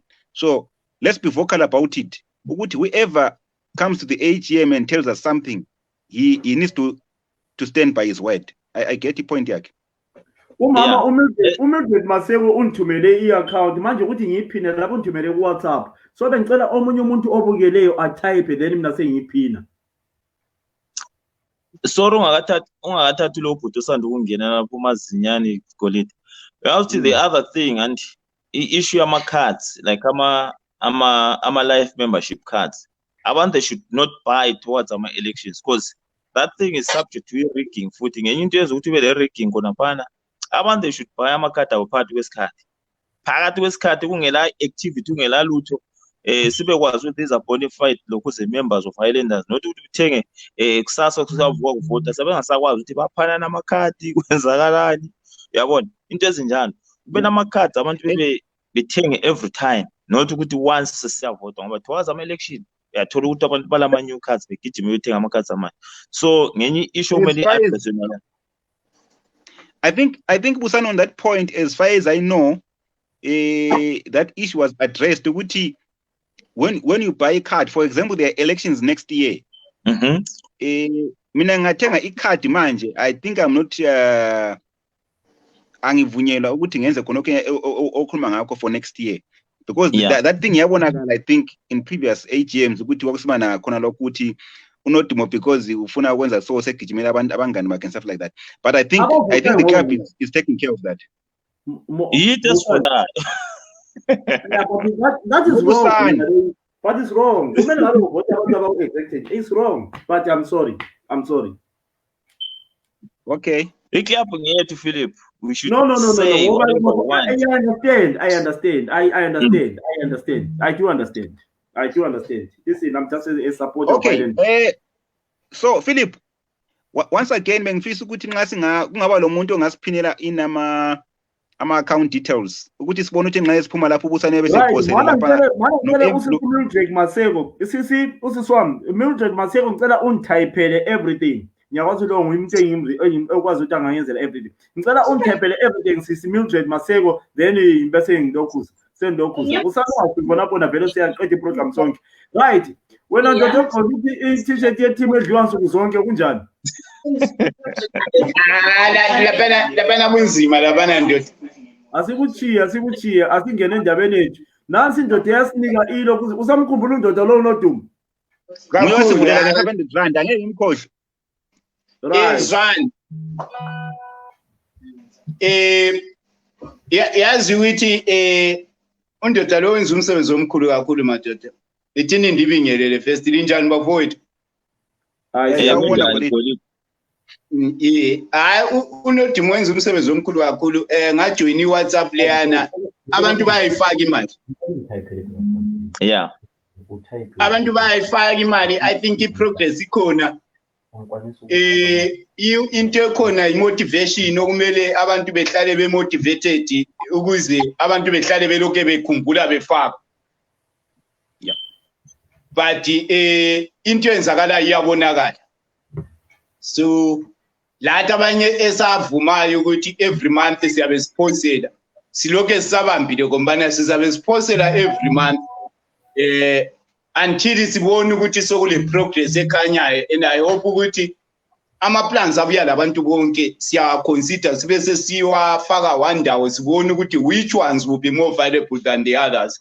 So maybe kungaba le something plus okunye mina bengicabanga ukuthi yabona ama games eHighlanders wonke ewadlalayo ma singakhona ukuthi siwafake kuma social media siwafake ku YouTube oyabe ufuna ukuyibukela igame liyana even igame edlulileyo yabona mina ibhora libukele lidlulileyo silonke kade ngisemsebenzini mangibuye endlini i-team yakho namakuyi ukuthi ngiyayilandela ngiyabuya ndifake ngilibukele. So I think ama game ona la nama subscriber sila ukuthi siwabhadale imali yona liyani yabe ingena ngale ku club kancane. So I think i-team eNgayalendazi ukuthi kuthiwe idlalile igame yakho namaye ngiyaphumanga ku Super Sport kumbe lisebenzisini kona ngapho ayisekho ichithikile akula ngenye indlela ongayibukela khona ngibone ngathi ku wrong. Yeah, Golide ipoint yakho leyi YouTube Yeah. I promise ukuthi by kusasa I will communicate with media person or Highlanders Football Club and they need to do that. I would definitely do that tomorrow. Yeah. Yeah, okunye lokhu ku right and lo Philippines umsebenzi omuhle ukuthi angahlala kancane ekukhumbuza ethi indoda biya ngapha sikhulumeni labantu. I think i-direction esithathayo i-right kakhulu lembono yabantu madoda singayidelelini kungabi lo muntu odelela umbono omunye mbone ngathi senza kahle kuyachofa libambe kanjalo kuyahamba and engingakutsho mina ukuthi if siqhubeka sibambene and kuqhubeka kusimane transparency i-Highlanders iyaphambili. That one, I mean, on my side, all I can say is I can promise it transparency in terms of emalini, and we'll keep pushing. We'll keep pushing. The other thing, Nyati, abantu bathi kumele unxusa ama chapters wonke. Ngoba abanye bacabanga ukuthi maybe inxa South African chapter kuphela ephatheke emsebenzini lokhu bathi kumele unxuse all chapters ukwenza ukuthi ephatheke. I think kule Fela Busi kule Plumtree kulani wonke ama chapters lawana. I think one day kumele bebuye lama chairman ama chapters ku discuss ukuthi okay lina ngapho lenzani, what can you contribute towards the team. Ngenxa ukuthi leli lilima wonke umuntu kumele aphatheke entweni le njalo. And the other let me ngicela ukuphendula masinyane ungakadluli lapho. Okay. I-initiative ye-debt clearance, yeah, yebo ingabe yaqalwa yimi as chairman we-South African chapter or yebo ingabe yaqalwa yi-South African chapter, yeah. But I have been clear ukuthi i-initiative lay, it is no longer a chapter initiative. And for your own information, Ugolide can confirm, we have even opened a group here WhatsApp which has got people from all over the world, which has got people from Victoria Falls, it has got people from Bulawayo, it has got people from Canada, from USA, from Britain. It is no longer an issue of South African chapter or whatever. It is now Highlanders Football Club fans debt clearance campaign. So it is no longer an issue of chapter. Whoever is willing to support this initiative is welcome. There is a group as far as I don't ask who to velangapi, and there is no issue with chapter chairman. This issue is just Highlanders Football Club debt clearance campaign. Iphelela lapha indaba yangikhona. And they put in us imali khambe club in lapana. Nabe club nyabatshela this is Highlanders Football Club debt clearance campaign. So mali SA chapter. This is the sons and daughters of Highlanders Football Club working together to clear the debt. It is not a not Dumonyati thing, or it is not SA chapter thing. It is now Highlanders Football Club fans debt clearance campaign. Yeah, ayisiyabonga. So ngakwanisa ngawusenelisa ushare link yakhona futhi la. Anje abantu babukele ofuna ungena ahle ngene straight out. Ukwenza ukuthi bengatshoni bebuza ukuthi is it So like now, a South African chapter? No. Ilokuzeni, what is happening with this link, this group is, I opened this group and I'm saying we are not going to share a link because i-link iyahlupa iyagcina igcwala ngabantu bevusa umsindo for into ezingancediyo. Officer ukuthi join ilokuzeni, officer to join i-group lay. Philip can write down my Your number. Ufuna baleni. I think the numbers are depends. So we don't want to say the link, and we're not going to say the link because if group is 250, so this one is only about people who are willing to join. And in cell phone number, WhatsApp is shared everywhere. I can still share it here. Then we add about to those who are willing, and we only talk about debt clearance. The Islanders. The Islanders, you can join any other group. This group is only about debt clearance. Yeah, I guess one. Mpe. Inamba yakho yayibhala la. Ukhuluma umusakhuluma goliphi? Hayi okwamanje salalele madoda alike licho ama points sizwe ukuthi lithi kwenziwe njani. Hayi lalele. Unkosimi thuma laphana nangani umoya laphana uthi our board is aging. We need young and vibrant people. Well, at the end of the day, it takes me and you, the young people, to work for Highlanders, and you never know. Maybe Nkosimi kusasa ngongava board. For me, I'm right where I am as a supporter, working with other supporters. But I understand your point. Yeah, I kona go right impela. Kumele enxa uthi thina as supporters we need to forward abantu abalama interested to represent us within the board, within the executive. Into kumele siwork on it again. Yabo? Sake sakhwathana lo dumo yendaba yona le age yona le sengikhulumenye idoti ku social media. Ngashawuka unodumo blind. No, Philip, mina into engangiyitsho isikhathi esiningi anti ukuthi yazi uzothola ukuthi I have gone to ama AGM Highlanders. Now uzothola kulomdala ohambe wathengisa imbuzi yakhe efela bus. Yeah. Ukuthi egade abafana ekobulawayo ku AGM. Then ubusuthola unodumo ukhona kobulawayo akahambanga ku AGM. Yeah. Uthole ugolide ukhona kobulawayo, uPhilip ukhona kobulawayo akahambanga ku AGM. Omnye umdala naye ethengisa inkukhu yakhe eseplummed egibele uphela ndaba ekobulawayo ku AGM. Now mina I've got a problem when unodumo then says AGM lana igcwele abantu abadala. When abantu abadala they've sacrificed ukuthengisa imbuzi zabo lenkukhu to go to the AGM. Uyayibona indaba? And then mina ngingahambi ku AGM. This is our problem because as a kambi ku AGM we only raise our points on Facebook and Twitter. uyabona walist omunye umuntu uthengisa inkukhu yakhe to go to the AGM, and remember highlanders administrator ngama decisions taken with AGM. So if mina ngayi ku AGM, if I don't go to the AGM and then ubusane kambe ku AGM and raise point, lo Golide bekambe ku AGM and raise point, and remember those points are binding. The executive highlanders works on points from the AGM. So singasola ku Facebook ne Twitter iphelele lapha indaba. Hayi ke I don't think it makes sense. That's very true, Nyathi.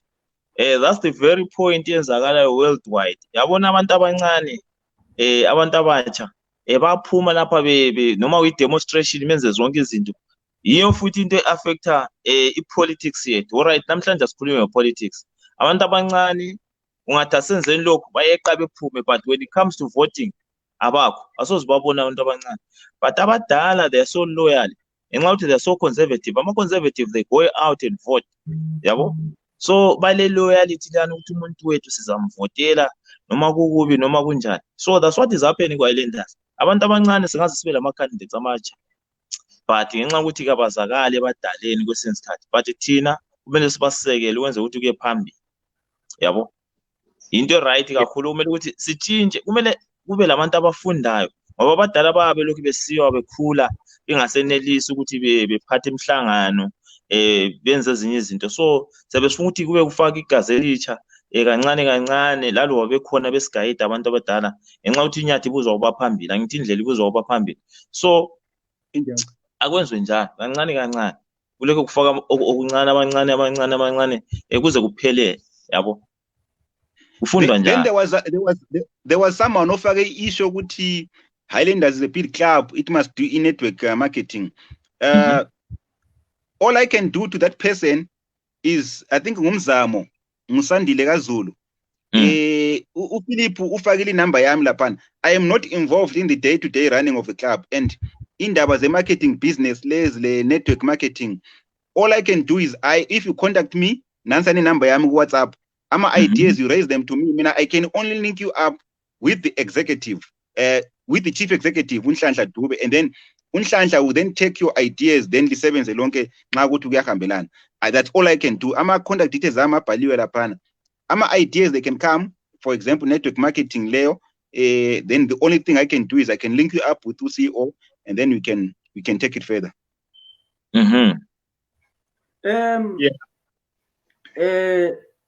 How close are you? I know when you're. How close are you, Labonhlanhla, to? Remember, mina, I'm a chapter chairman was in South Africa. So yes, I understand, but yeah, let me finish my point. Yeah. We have got a group. We have got a group of all the Highlanders Football Club chapters. Leaders and corner. Be it South African chapter, be it Felabusi chapter, be it Victoria Falls chapter, Canada chapter, UK chapter. Gule group esigiyo as leaders. In that group, the CEO is there. In that group, the treasurer of the club, Mr. Ndebele, is there. In that group, even the vice chairman of the club is there. So there is no way I can come today, the club is not willing to communicate with chapters. We have got a group of chapter leaders wonke together with the executive. So whatever information, that is why ungambona sensithi it's difficult for me to communicate the leadership. I will be lying to the people because all the chapter leaders, we have got a group together with the executive. So if there is anything I need to say, I have got direct communication to the executive through this group now, WhatsApp group now as chapters together with the executive. Right. Ladies and gentlemen, I'm just appealing now. Let me test a bullet on other people's heads. Nancy account number asizamenini phela ukufaka esilakho khona basikhuluma kanje. Siphosele esilakho. Usibona ukuthi namhlanje sikhuphe okunganani. For those who are watching, if you can have £2, £3, £5, siphosele nje sibonene ukuthi ngelanga singakwanisa ukuraise $20 for our team. For those who are watching, naso i-account number Highlanders Football Club Special Funds account number nansi lapha iyaphuma lapha i-GoFund ikhona abafuna le GoFund. Sorry Philip, le wayifakileyo i-account yakobulawayo le yama-RTGs ngicela ufake the South African one ye-FNB. Okay, mana ngiyifake South African one. Let's try guys, let's try madoda sisukumise nini team yethu. Sike sibone lathi ama players ethu nxa esiya eBorenda pana ehambe egqoke isuit ye Highlanders, i-black and white begqoke ama-tie. Besehla lapha ebhasini so begqoke ama-tie. Angithi busani kunjalo mpela. And the other thing Nyathi Notum, I remember some years back kulo ndoda ose Australia. He tried the $1 initiative. $1 kuphela, $1. Yazi $1 abantu bengathi imali encane kakhulu, but $1 masi 65,000 siyabisile mali eningi kakhulu. So we can appeal ebantwini. One day asazi umbuhambe kubulawayo 24 kuthiwa ubulawa abantu i-bring back ubulawayo kumbuhambe uAsakhane njalo ngathi sukhona ku Philip Sibanda group la uyakwanisa ukuthi ucele bona la ama groups antshila abantu abaningi angikhuluma ngenxa ukuthi amanye ama groups they've got lots and lots of people like iAsakhane lebulawayo i-bring back bulawayo ucela ukuthi okay, this is the thing here, I want to appeal for $1 kuphela. Besicela ukuthi abantu bepledge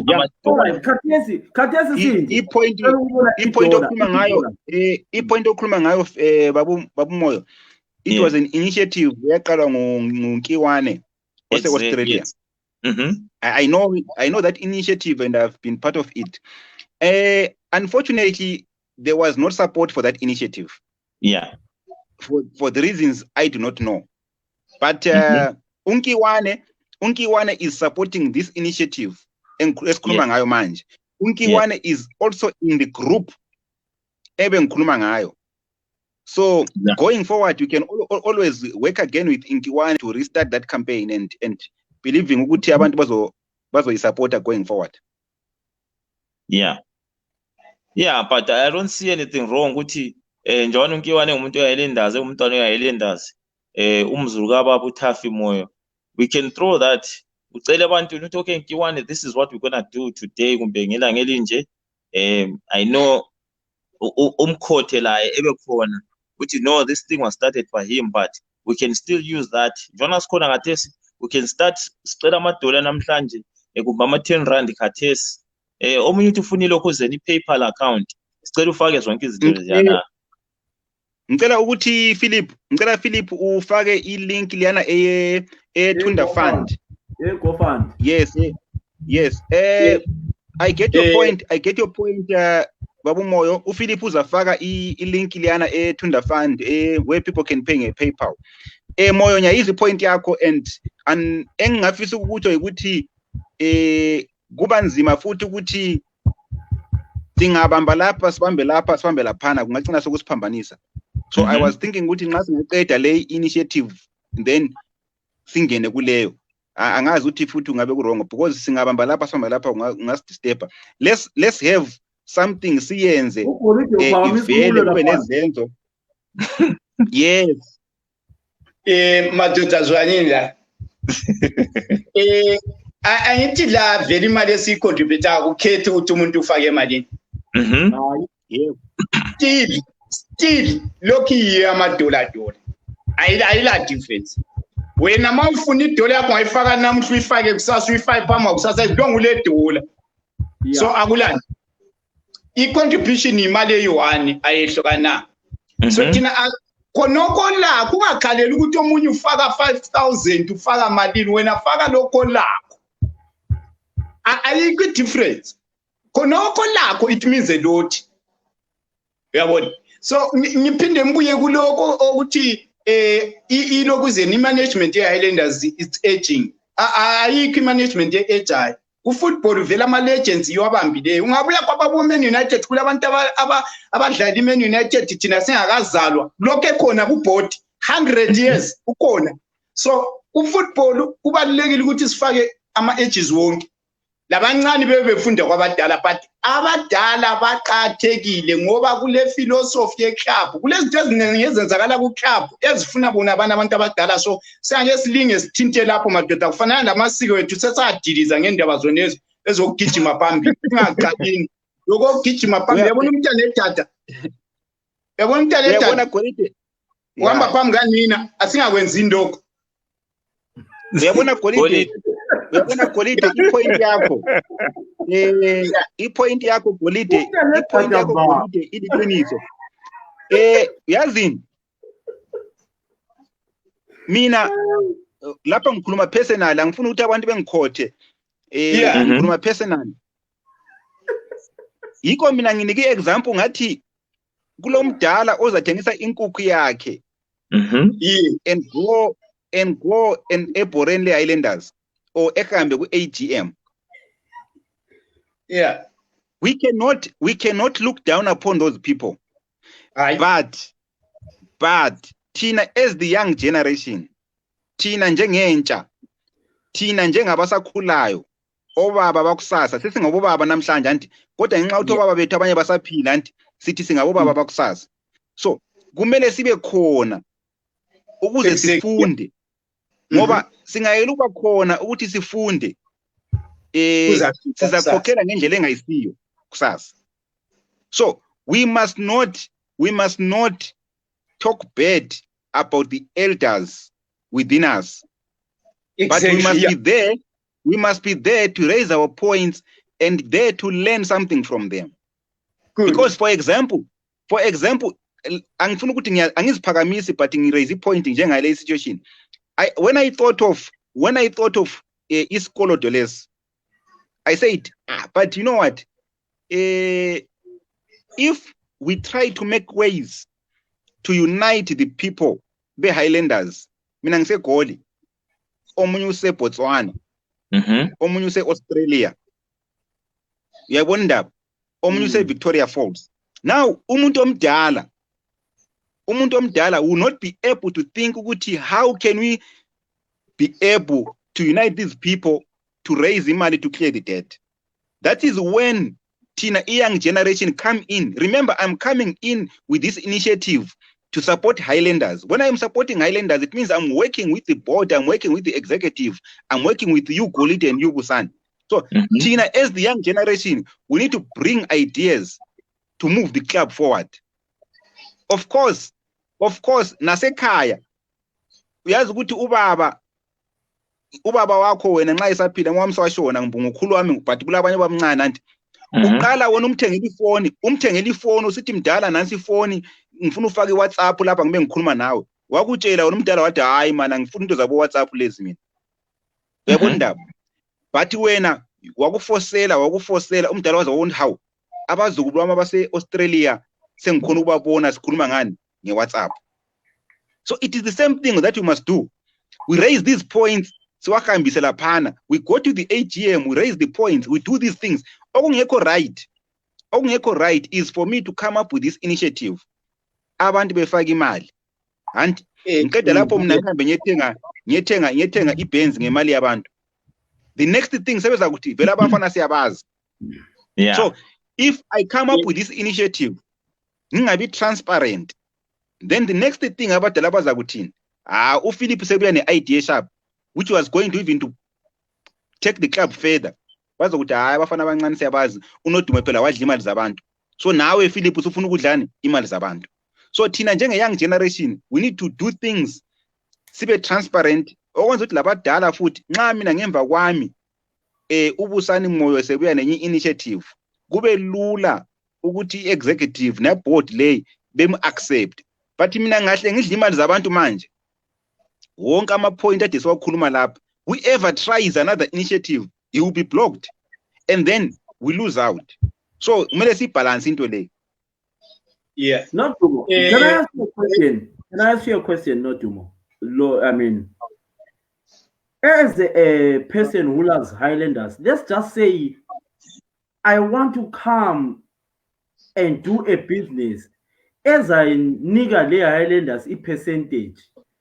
Who do I see? Let's just say I want to come in, with a business ezanika i-team a certain percentage, ngubani okumele imbone? Either i-executive or who do I have to see? There are so many things. You go and see this the CEO. The CEO. Unhlanhla. Ah, good. Okay. All right. Okay. Okay. Madoda zwanile. Ukuthi umntana edada kanthukani antethisi mina umuntu osintwini mbenkayile ngumzekeliso nginafa isintu kakhulu mangikhuluma ikufananisa ukuthi endaweni okulabadala khona ubonakala wena usuhamba phambili. At least we need to be part of the group. Angisho ukuthi thina sesihamba phambili ukuthi antethisi umuntu anthukani mfaka umzekeliso ukuthi noma sikwanisa yawazi ukuthi into esibuleli isiko lethu mina yabuyela entweni eziningi.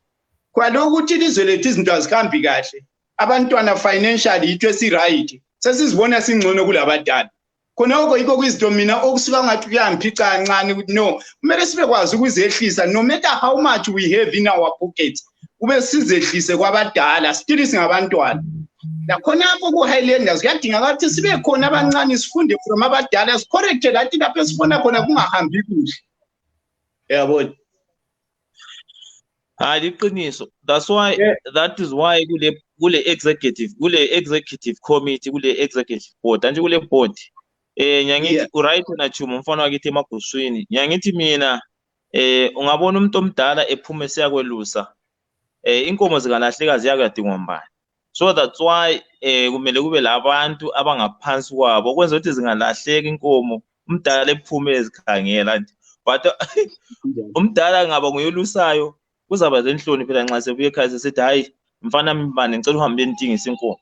So ku right ukuthi abadala bebe phambili then phansi lapha kube labantu abatsha abafundayo sivumelana la igolide impela kumele sihambeni phakathi la phakathi singahambi phambili njengabantwana abamadala. So the other thing Spanda Philip ngicela ukuthi ukhangele nama comments abantu unjabulo ubuzile ukuthi wangona vele isikwelete size sifike lapha savela ngaphi then kulombuso jama la futhi ufake i-comment yakhe. So sicela ukuthi ubala ama comments ukwenza ukuthi bencediseke unodumo njwane close to executive enxe ngaba khona engenelisa uku-answer ezinye izinto azaziyo angakwazi uza ukuthi uyakwazi sorry Busani ku-correct lapha unodumo is not close to the executive ayinjalo lento. I answer the questions engwazi kwaphendula based on what I could have taken from ama AGM engiwahambileyo. Okay. I answer my questions because I'm close to the executive. I'm not close to the executive. I don't have friends with executive.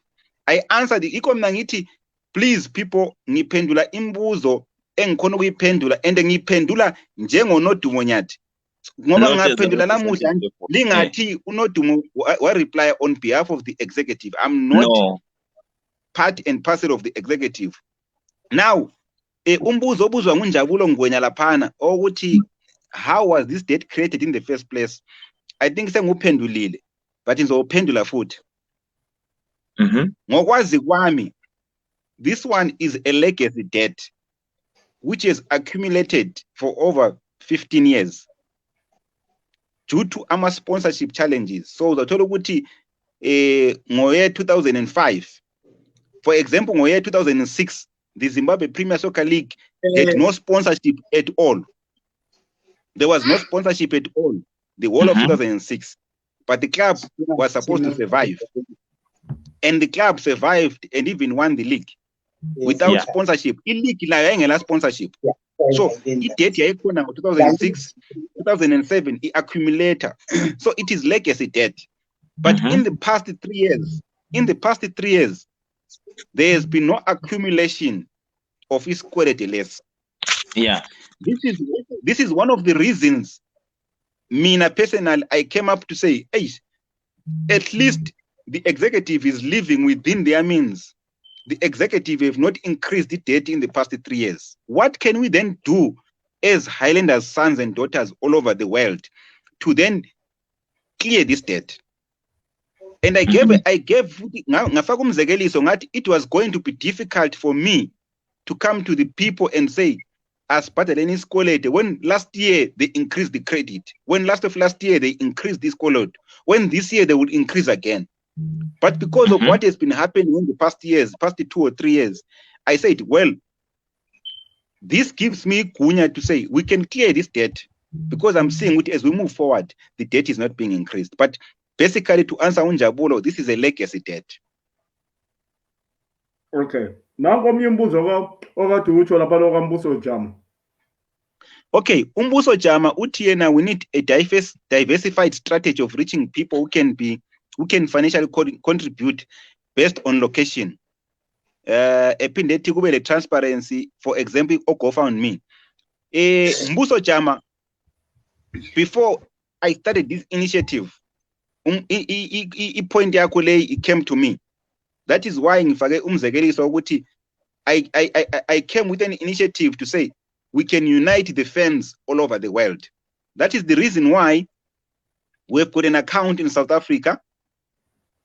Philip will put the account number there. We've got an account in Zimbabwe, and we've got an account which is online, an account that you can pay in a PayPal, an account that you can pay in a credit card.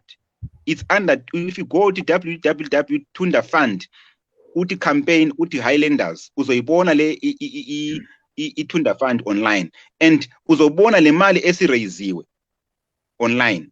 Nawe futhi mawufaka imali oyifakayo ubhala igama lakho laphana kuma comments, ngoba into esifuna ukuyenza ukuthi every cent efakiweyo uyibhala phansi, every gama lomuntu ofaka imali silibhala phansi, and that whole list, when we say we have finished ukubhadala lesi sikolo, we are going to publish that list, and anyway that list is ahlala in the office of Highlanders for the rest of our lives. So mawusiyafaka imali umbe uyifaka ku FNB in South Africa, sicela i-reference ibe yi-full name yakho. Mawufaka imali futhi uyifaka online nge-PayPal umbe uyifaka nge-credit card ku-Tunda fund laphana, sicela ubhale igama lakho, ngoba we are putting all those names, the whole list, it will be published of all the people who supported this initiative and cleared this debt. Even if singakhonanga ukuthi siqede 100%, all I can say is when we say hayi okwamanje sesimile lapha sesimove into another initiative, that whole list will be published. Okay, not you. We officially, me and Busani, maybe and Golite, we only know Notumo is the one who is doing this. But we heard ukuthi uthakona kulamanye amalokuzeni ama-GoFund. I might be wrong. Don't get me wrong, guys.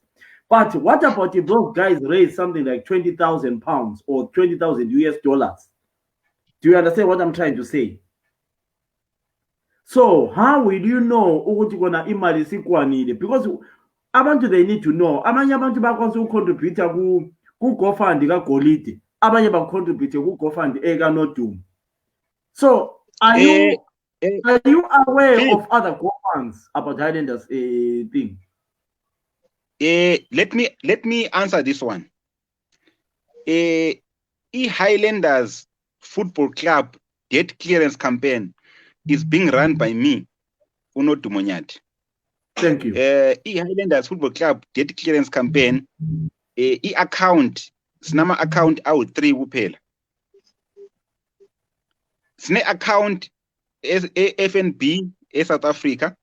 Yes. This account, even people in Canada, Australia can be able to send money to that account.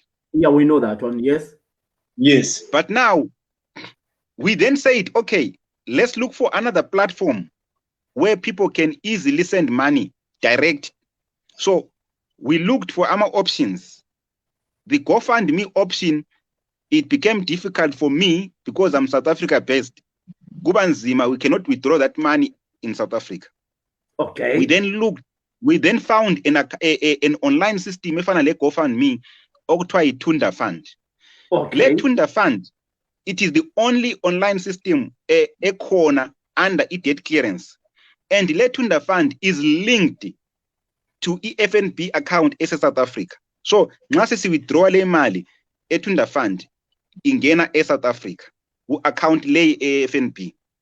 So for Highlanders Football Club debt clearance campaign, we only have got 3 accounts. An account in South Africa, Letunda Fund, where people can pay on PayPal and credit cards. And then we've got an account which was opened in Zimbabwe at Bank ABC, which is the account that is used to pay izikoloto. That account is only used to pay izikoloto, nothing else. But are you aware that Kulamanyama account is just it's not true, or you don't know? There is, as far as I know, there is only FNB account which I have given people and which we are also giving people there. What I'm asking, And there is two. No, I want to be clear, Philip. I am responsible for only 2 accounts, excluding the Zimbabwe account. Thank you, my brother. We want that. You understand that? Yeah, no, but mina ngicabanga ukuthi uPhilip noDube ntate ibuza ukuthi, do you know ukuthi is there anyone or lokho zo raise imali through Equal Find Me, not the real account? Yes. That's the question, I think.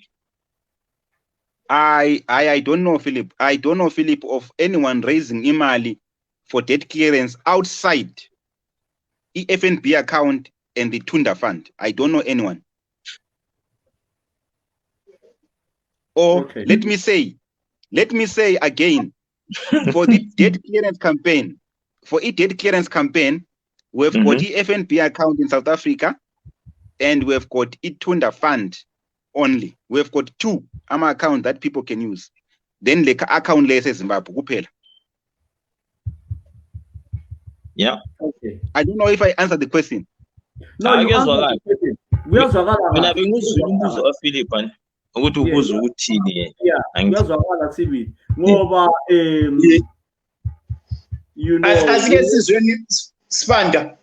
Yeah. Philip, wena ukhona enye esukwayizwe raise ama-funds e-Highlanders engaphathwanga nguNyathi? Hayi ngoba ngeke ngezomunye sithi khona ngacontribute kwenye account, but hayi listen Nyathi has said that person was wrong.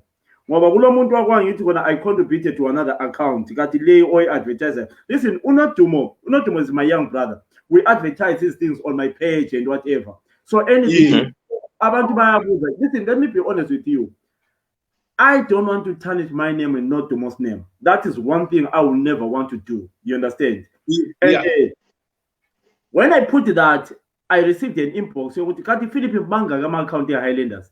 This is the only account with different account places of South Africa, Zimbabwe, and GoFund. Then only one issue and I contributed to another account. That I don't know that account. So I'm glad that person who said he contributed is actually there watching. Yeah, ku-right kakhulu lokho Sibanda. Ku-right kakhulu ukuthi ukubeke lapha uze kucace. Abantu bebekwazi into eyihamba. Kuyinto enhle kakhulu because uyathola ukuthi that is lama small house ngapha esabantu abachaya khona kugolide ngapha. Imali yangale kanti hayi indawo eqondileyo yileyana. Ku-right. Akucace kube nendawo eyodwa imali ehlangana khona. Siqhubeke nini ngomsebenzi kube kuhle nje sizwanana nini uyabona. Yeah, uyabona ikho lapha ngithe mina kuqhakathekile ukuthi nxa sikhuluma ngemali kube le transparency, because kungaqala manje ukuthi sokunama situation ukuthi abantu sebedliwe izimali. It will be very difficult for another person to come and have ever allowed, because remember, for me to do this, I had to seek authority. Club, which I want to use the Highlanders Football Club name. You see, so it is very critical ukuthi njengabantwana be-Highlanders sibe transparent endabeni zemali. And ngiyabonga Philip for raising that point, and I will say it again ukuthi i-account ekhona i-FNB account e-South Africa, kube ne-account ekhona which is an online fund. Those are the only places nxa ufisa ukufaka imali usebenzele imali. Then i-account eseZimbabwe sayivulela ukuthi izikolodo zibhadala eZimbabwe. So nabantu abaseZimbabwe ke bayakhona ukufaka imali, and le account eseZimbabwe ibhaliwe igama layo i-special funds account. I saw account ye day-to-day running of the club. Njalo, these accounts will be audited. So, Itunda Fund, which is an online account, anyone can go there and see how much has been raised. As we speak today, lapana kule 19,280 rands. Imale ekon. Then lay account is South Africa, na lay account is Zimbabwe, they will be audited. Ungabona sokulenye account, that account has got nothing to do with the Highlanders Football Club debt clearance campaign. Right, before you go there, Bosadi, before you go there, ladies and gentlemen, when you are watching this program, if you have got anything you want to contribute here, probably this is the chance you have got to say, if you contributed on another account, which you think you did, because I know there are some people who told me that they contributed, feel free that you didn't know about Notomo's account. We are not in court here. We want to make sure that our club goes forward. We are not accusing anybody. Some people can do it because of, the love of the game. But if you know that you contributed to another account, it would be nice to hear that. And for those who want to ask questions, we are here to talk about our club, the Highlanders Football Club. So feel free to join in. If you want to come in live, let's say, Marshall, aid me, then we aid. You know what? A lot of people, why I say this, because a lot of people have been saying we've been robbed. I work with this young man Notomo for quite a long time, and every time we insult each other on the other side. So that's why I wanted to clarify this. So guys, feel free whenever you have got something you want to say. Right, continue. Okay, mnakuthi noma ekhuluma uNyathi yamenkhayela lama comments kulo mina uthi ngipark moyo lapha angazi ukuthi maybe nansi and that's the other ngicela ukuthi uphendule lapha. Yes, we have done and it's been robbed. Ayithiwa ama comments. Philip engifisa ukuthi ukwenze ne engifisa ukwenza ukuthi ngicela umi-aid upark moyo sikhulume naye sibhekile nabantu belalele because ingabe i-comment kuphela. Yeah, depend on what you have to add, but man, I'm to mail link. No, as long as a comment, as long as a comment he has been robbed, it is vital ukuthi sim-add sikhulume naye because kuqakathekile lokho. Ngoba kusasa Nyathi wena njwana uqala initiative. Omunye umuntu uyakubonisa uphumelele njalo uphumelela so ebese sithi izimali zethu ze-Highlanders antsho siyabaza abantu bakithi. So yes, lingixolele ngifuna ukufaka i-charger kufoni yami but ngilalela. Hayi ukhuluma. You see Bamajalo Moyo, Bamajalo Bosana. You see guys, let's show the love of Highlanders. Bosani, me, I'm a man of my words. Golite knows Usmanda is a man of his words. I work with people. I'm not kidding you guys. A day I receive, not a day, but in the last few days, I advertise Highlanders Usmanda. So that's why I always want to put into it clear now. It's good in the love of Highlanders. But we need to know. Do you understand? We need to know. Maybe 7,000. $7,000 or 7,000 pounds. So I multiply in the nearest of a 10, not 14 or whatever. If I money to what we have contributed. We don't want to abantu bayenze ama-go fund bangazange bayitshela i-Highlanders. That would be very, very criminal. That's why I come out and say, people, let's be honest. Hate me for telling the truth. I don't care. I stand by my words. Yeah.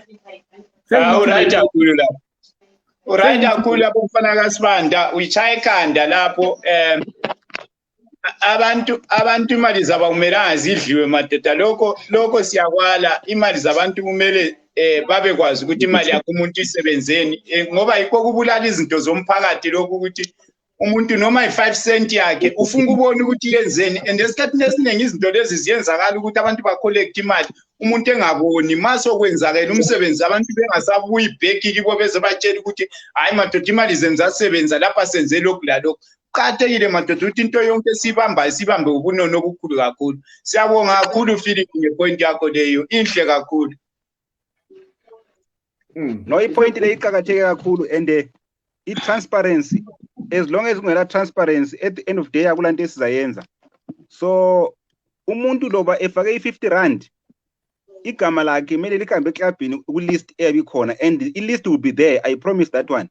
But it's very vital ukuthi sikhulume sicorrecte okufuna ukucorrectwa, especially ngomuntu okhuluma ukuthi kule mali yakhe yadliwayo. Kanti kasatholakala indoda lo Park Moyo. At least umbefaka i-comment ukwenza ukuthi kwazakala ukuthi wayinika bani wayicontribute ngenxa ukuthi as it is abantu baqalisa ukuthi njengoba ukuthi okuyimpukane kuyawelela ukuze necagweni kuspoil ucago lonke ngaphandle kwabanye lana abathatha impukane beyilokuze bese bekuphosela eceleni nathi ucago. Asifuni ukuthi ibizo lakho nodumo lispoileke ngenxa ukuthi nxa umunye sefaka i-comment enjani, but kumele sizwisise ukuthi vele kulabantu abadinga umthakade noma umuntu ezivele sesibona ukuthi umuntu le 500 years efe ukuthi awukhuluma uloyo mbani. So ngizama ukuthi sizama ukwehlukanisa ubugogodla lelo kuze nje sinqe lapho ukuthi nxa ukuthi umuntu lo umoyo kule mali acontribute khona kabuye lapha ngene akhuluma ukuthi hayi no nyathi ngikukhumbuze ngelanga elinje ngafaka imali nxa ukuthi wayifaka kuwe, so that we really know ukuthi initiative lay is very transparent, ayilabo utsotsi isegcekeni nje njengempaba ngembuzi esedolweni. So into esifuna ngazange ngoba kwalo ekhuluma.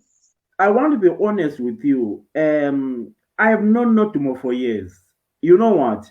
I love this young man for what he has done in Bosani, Kolite. The guy is unbelievable. Unbelievable. And I am proud of you, not because you are a young brother of mine, Notumo, but keep what you are doing. Your transparency is the best. When you come to things like this, after 3-4 weeks, come out to people like what we have just done. Come out to people and say, right, guys, if my necessity could be like $200, Nancy, I'm a paper nank. This is what you call e-transparency. Exactly. People will always want to do another donation to you because of your transparency. Yes. If you remember what the first time when I came when I was asking Abantu for support, I said to Philip, I need to come back, and I said it also a group in Leng Krumangayo, and Philip will put in number ya WhatsApp so that abafisa ukungena group in lapha bebe khona. That we need to give feedback, and we need to come back and tell abantu ukuthi sesenze lokhu. And this is why I've been behind the scenes with Command of Philip ukuthi we need to have another one to come back, and this one is just a feedback. And uJune sesiyaphela, and for those abangene late, I gave you update ukuthi as of today, between uJune eqala to today, we have raised just above imali esayireza ngo May. Now uJune phela, we'll be looking forward to come back again and say sesireza imali engaka. But the next time when we come back, the club will have finished ama payments ngemali ka May, and I explained ukuthi imali ka May we got abanye abantu giving us some discounts. So we raised 100,000 ngo May, but now I pointed to ukuthi the club is negotiating and some people are giving discounts. So when the payments are fully done, which is in the next week, when I come to say, okay, what June raise imali engaka, and we've sent that money to the club, maybe what June might, let's say, raise 150,000, says it to the club. Okay, with the 100,000 ka May, due to our discounts, club yawatolayo, we've been able to pay maybe 150,000 or 200,000. So these are the feedback that we continue giving abantu. But I thought it's necessary to come and say, okay, 100,000 esayithola ngo May sesayihambisa eklabhini, iklab ibhizi ya negotiator, and according to the last information they were saying by the end of next week bazabe sebeqedile. then ngo-end of June sesithi okay sesithola imali engaka. Otherwise ukhona umfowethu sesijoyini laphana, siyakubingelela mfowethu. I'm back on a different jersey now. Oh nguFabi. Okay. Hayi Fabi, ufake i-t-shirt ye-Highlanders ke. Ungazwafaka Liverpool. Hayi. Don't worry khona lapha. Okay. Ngiphenduke njalo ngoba ngiyeza indawo ye-different lokho ngathi abantu besaba ukukhuluma. I know after your initiative, no Dumo, there was another initiative which was started by Ezra. I don't know, people are beating about the bush. Okay, and you made the point with when your initiative is strictly for debt clearance. Anyone can form any other initiative and we are allowed to contribute. So on this particular case, we know we are fighting the debt. Any other funds, if there's anyone who put money to any other fund or initiative, ufake imali lapho wazi khona initiative ngeyani. So njengophaka okhulumile lapha, he can tell us ukuthi mangifake imali bebethi initiative yaloko.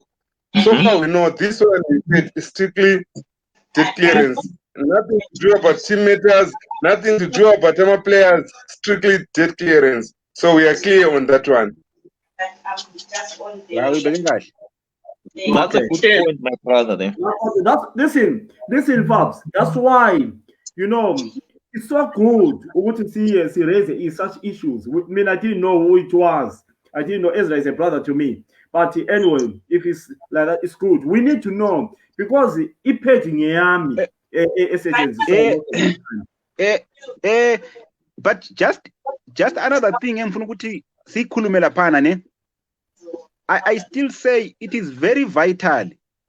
Philip ngicela ukuthi futhi uphine futhi i-FNB account eSouth Africa le Tunda Fund liyana. It is very vital ukuthi umuntu lo othe wafaka imali yadliwa specify exactly ukuthi yadliwa kuphi, because Ezra he has come up with an initiative. It's unfortunate ukuthi mina I can't see what Ezra said, but as far as I know, Ezra raised the point ukuthi we can do an initiative for day-to-day running. I am not sure because I am not his friend on Facebook. I'm not sure ukuthi his initiative is running already or not. So that is why I would have loved ukuthi lo muntu othi wafaka imali yadliwa specify, because we don't want also to put the name of Ezra in disrepute. Yeah. It would not be fair. Mina Ezra, unfortunately, we're not friends on Facebook. Lokho ngokwami naye. But I would not love ukuthi sifake igama lika Ezra in disrepute ngomuntu obuye wazathi wathi imali yakhe yadliwa engasitshela ukuthi yadliwa kuphi. Exactly. It's not nice ukuthi khuluma ngomuntu even I know even abanye abantu abalaleleleyo baya ukuthi Ezra bakhuluma ngawe ngale. No, we don't want that. We don't want that. Yeah, no, that's true. So I was just trying to raise the point. We know there was another initiative started, but to be honest, I don't know who they have manjan. So if maybe we've got only 2 initiatives, we know Ezra wants to do something, Nodumo is running something. If there's any other initiative, Ekona, let the people tell us this is what has been happening, what is happening, this is how we are contributing. Then we know. If you want to contribute to all of them, it's up to you. If you want to focus on one, it's up to you. No, thanks, Fabs, for that. You know, it makes it easier for us. It makes it easier for us because we know what konaba siya just kuluma so ukolita kichi maiche ezadbebe ukuluma ngade. Umoya yote kona ufilipo be ukuluma ngade.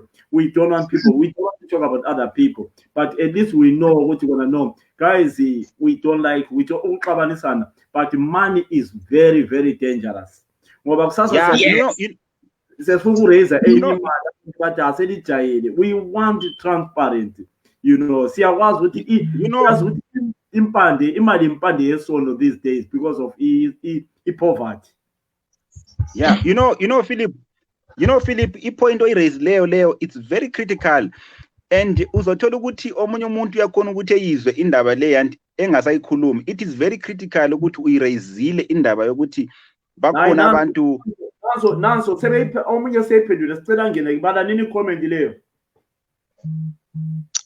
OT Ezra's one was for wages. Ezra one. Ezra one was for wages. I think it was a one-off payment. I think it was just one-off payment. Even I see a continuous debt clearance, I guess. Aye.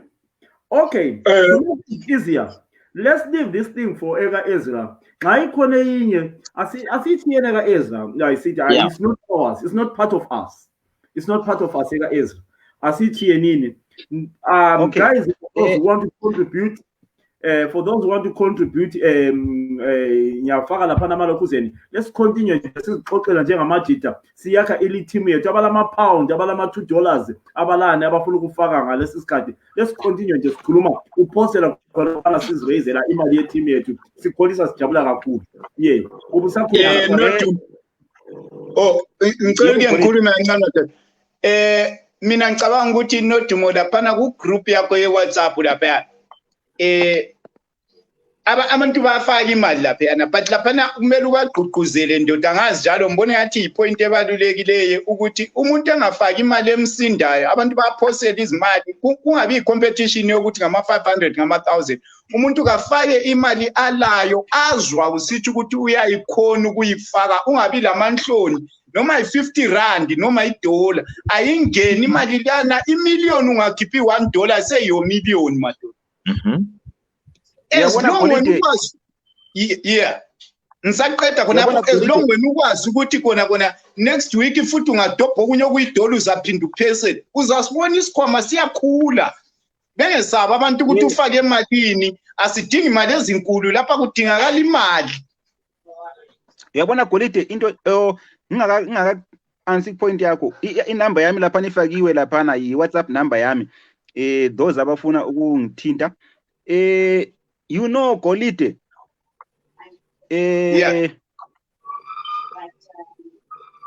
umfula ugcwaliswa izafudlana kakhulu.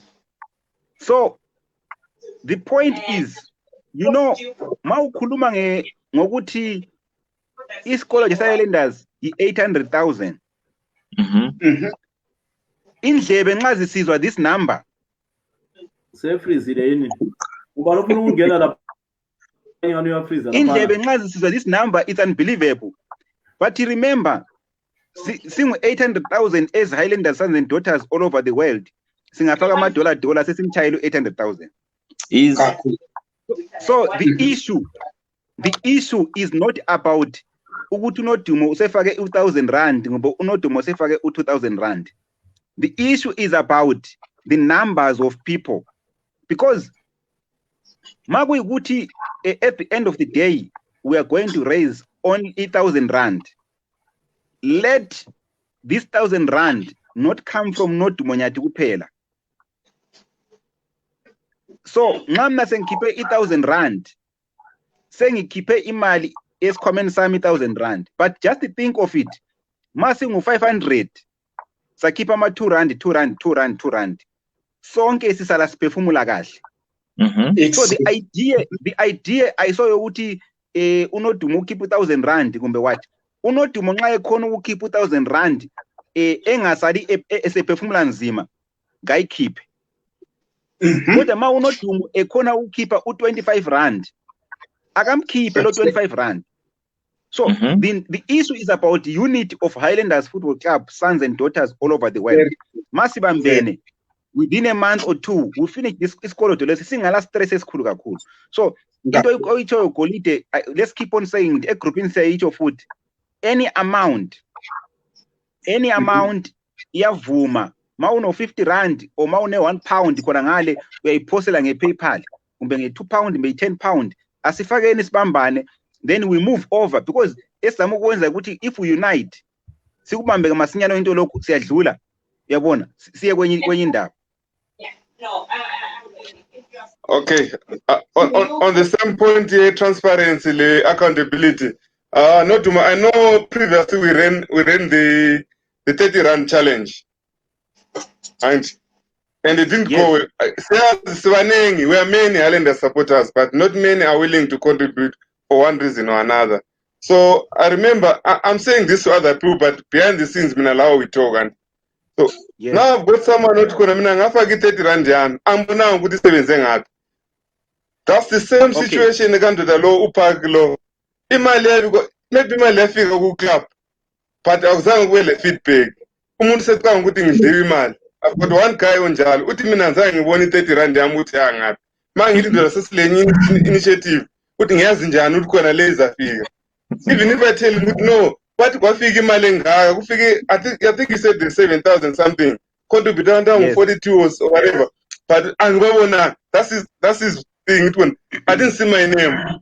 So to that person thina siyazi ukuthi khona imali yafika yena akakwazi as long as ngabonanga ukuthi khona acknowledgement from the club ayifikanga idliwe akafuni ufake yini. Yeah, let me answer your point. Let me answer your point and clarify something, Fabi. Before I answer that, Usomnandi uyabuza uthi 800,000 bond. Yes, it's 800,000 bond. You know, issue yemali and transparency.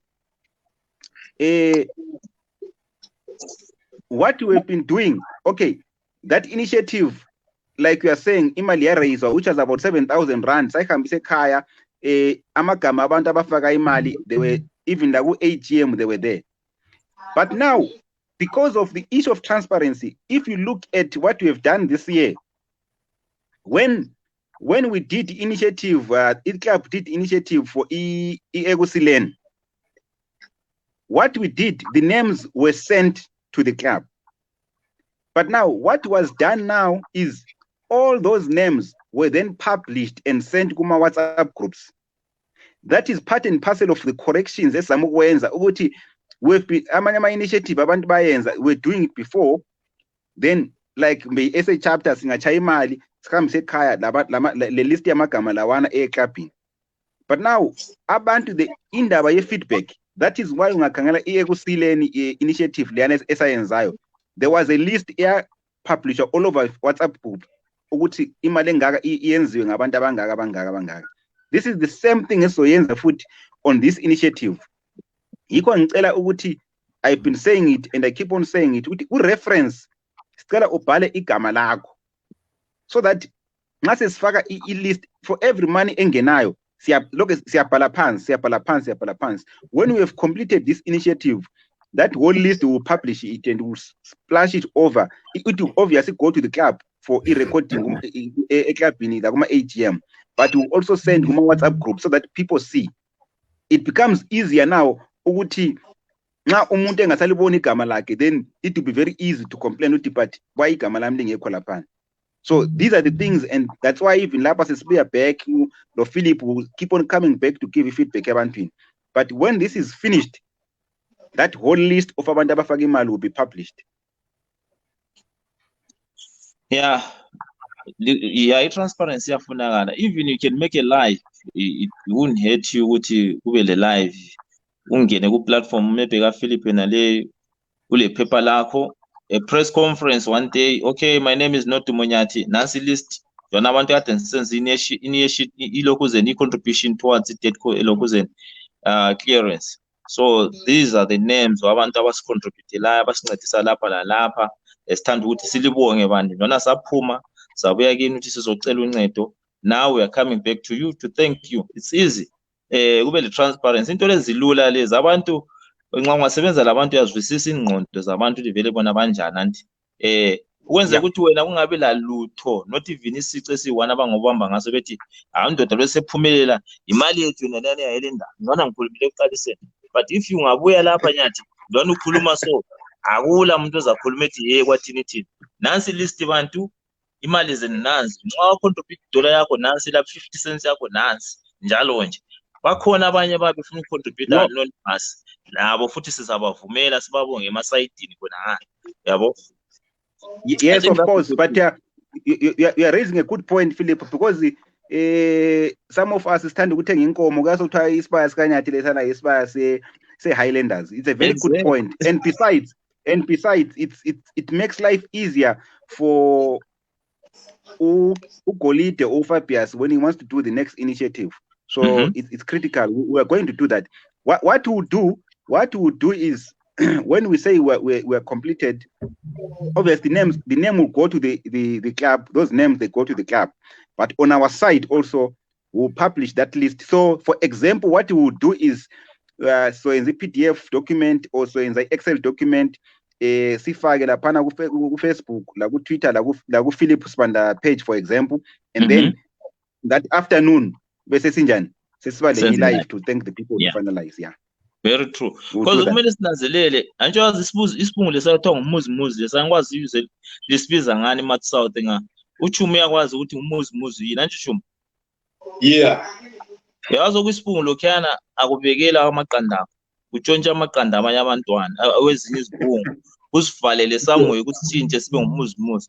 So kusengenzeka ukuthi omunye umuntu ama copycats maningi nyathi. I don't know ukuthi what are the means and methods akhona or employee le ukuthi uvale into ezinjalo. Someone engaphuma la ethi is representing you. So usivikela njani wena ngoba ndoda ilokho zenze mistake la.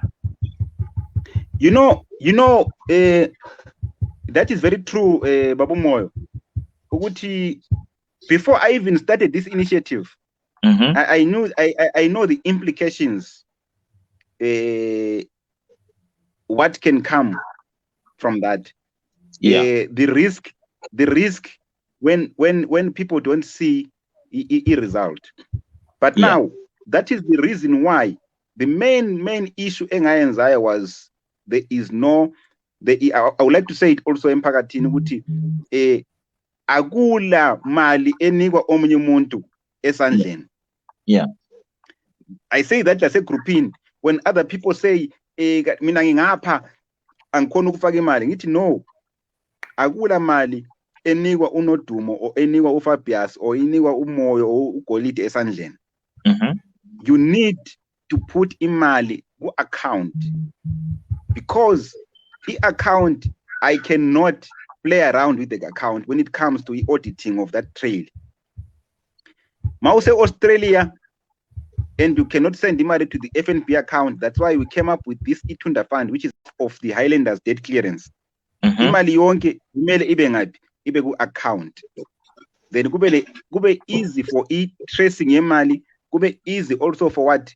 For transparency or auditing. So we that's how we do it. And once again, we will stand guided by transparency in this up until the end. Oh yeah.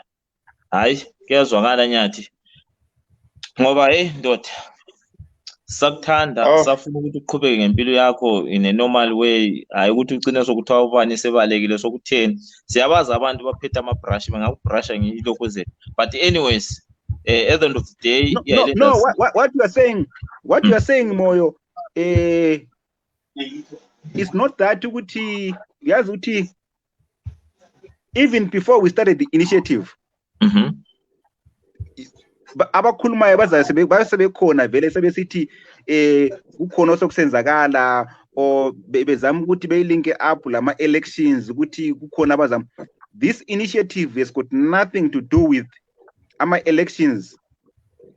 This initiative has got nothing to do with the uNodumo Nyathi. This initiative is for the only reason why I had to push this initiative was to try and show abantu ukuthi united we can clear this debt, and working together with transparency we can do something. I mean, it was not easy for me to convince myself first when I look at this less, because it's not an easy number.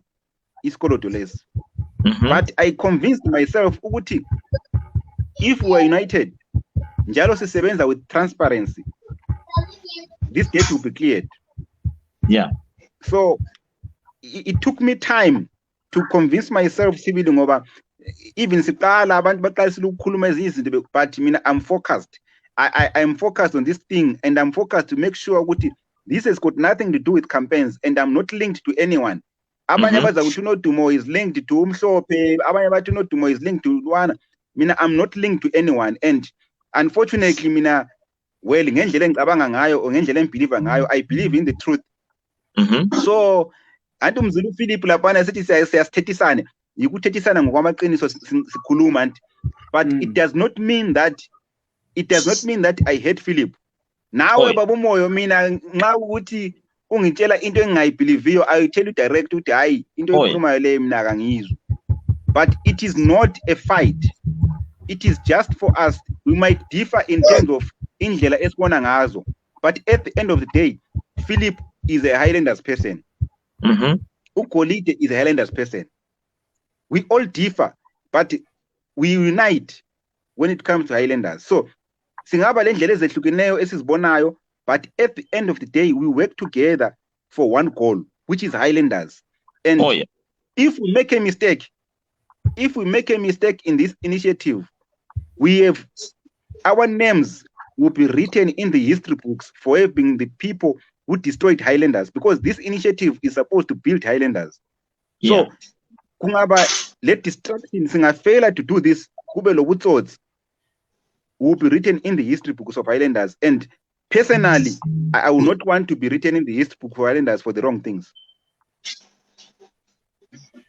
Okay, Philip. Philip. Yebo. Ngiyazi wena ungathi le executive ungathi hayi alihlangani kahle, but bengicela into eyi-one. Awukhona ukubafaka lapha next week or sometime wona usidlalele kuma-comments ngapha sidile labo thina. I-platform yakho inkulu kakhulu. Let me be honest, I don't know to lie to you. I need a problem, Lord. I don't know them much.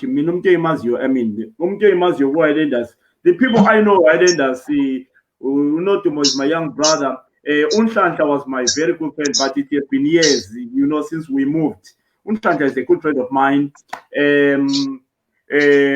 Ubaba undebele imazi kakhulu paper. But I cannot say it's in their problem level. If they are willing to come, we can give them a free platform to come in and talk.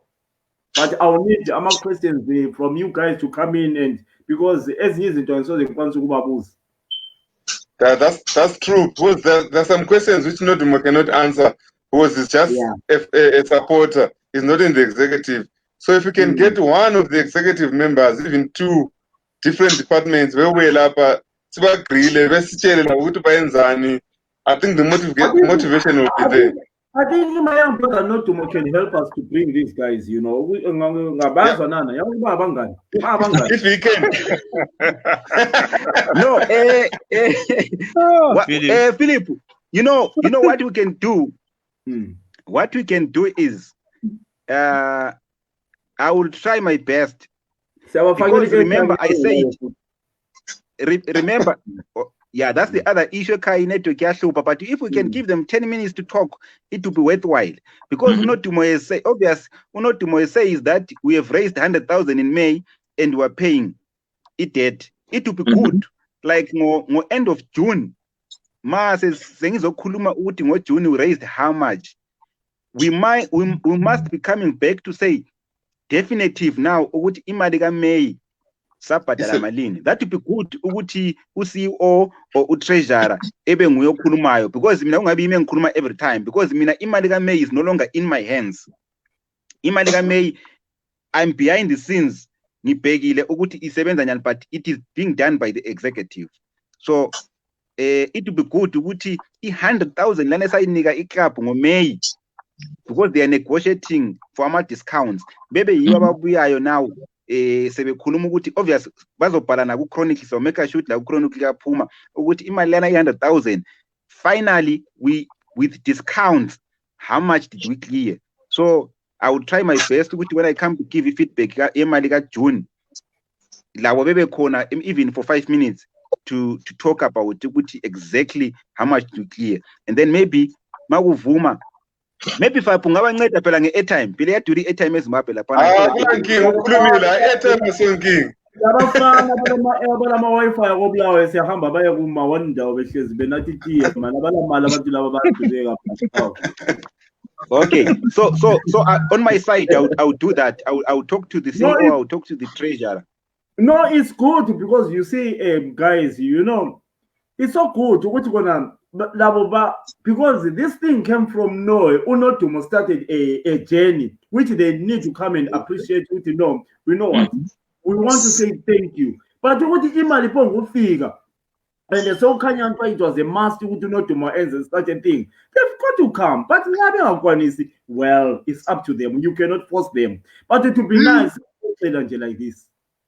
Hayi fana kasibani uqathekile ukuthi kumele bakwanise. Qathe kakhulu ukuthi kumele bakwanise abantu uyabona ebothani ngimfaka umzekeliso la. Yabona yena lento eliyenzayo lapha uNodumo ebamba nalo Philip into le ngendlela eliqale ngakhona ma uNkulunkulu engakhokhelela kungabi le moya emibi engenileyo ngaphakathi iphutshe ilokhe injalo.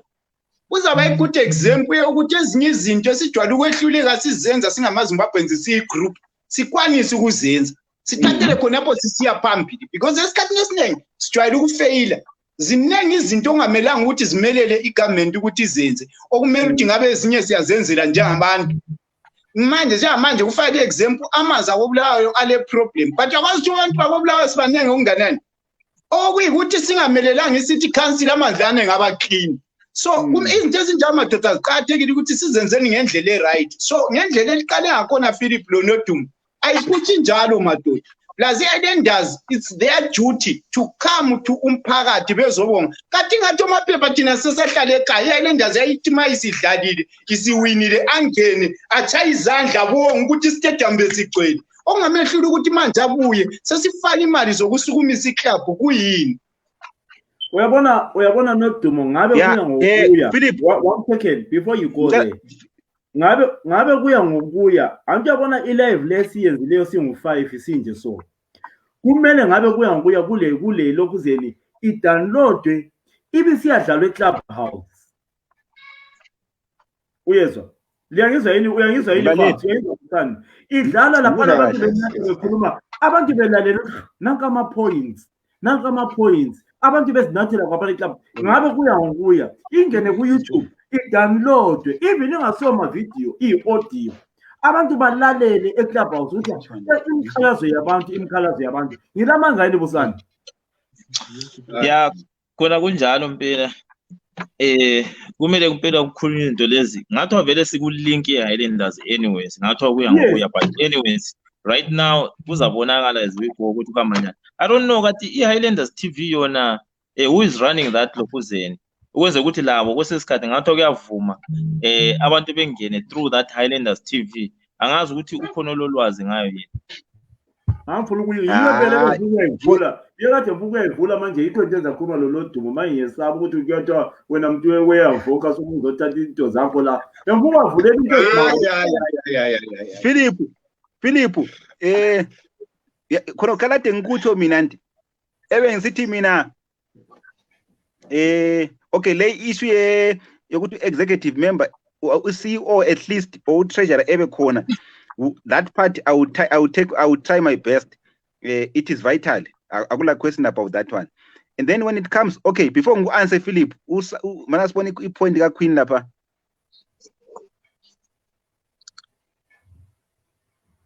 Uyakhomenta nje kuphela uthi uyakhomenta laphana. Okay, continue Philip wafaka ama points abo laphana wahlanganisa nama accounts. Sifuna ukuthi phela imali esayichaya ngoMay isichaye double this time around. But the point is, mina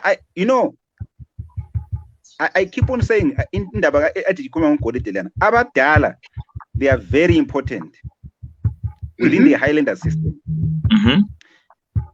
But abadala be important if thina abantu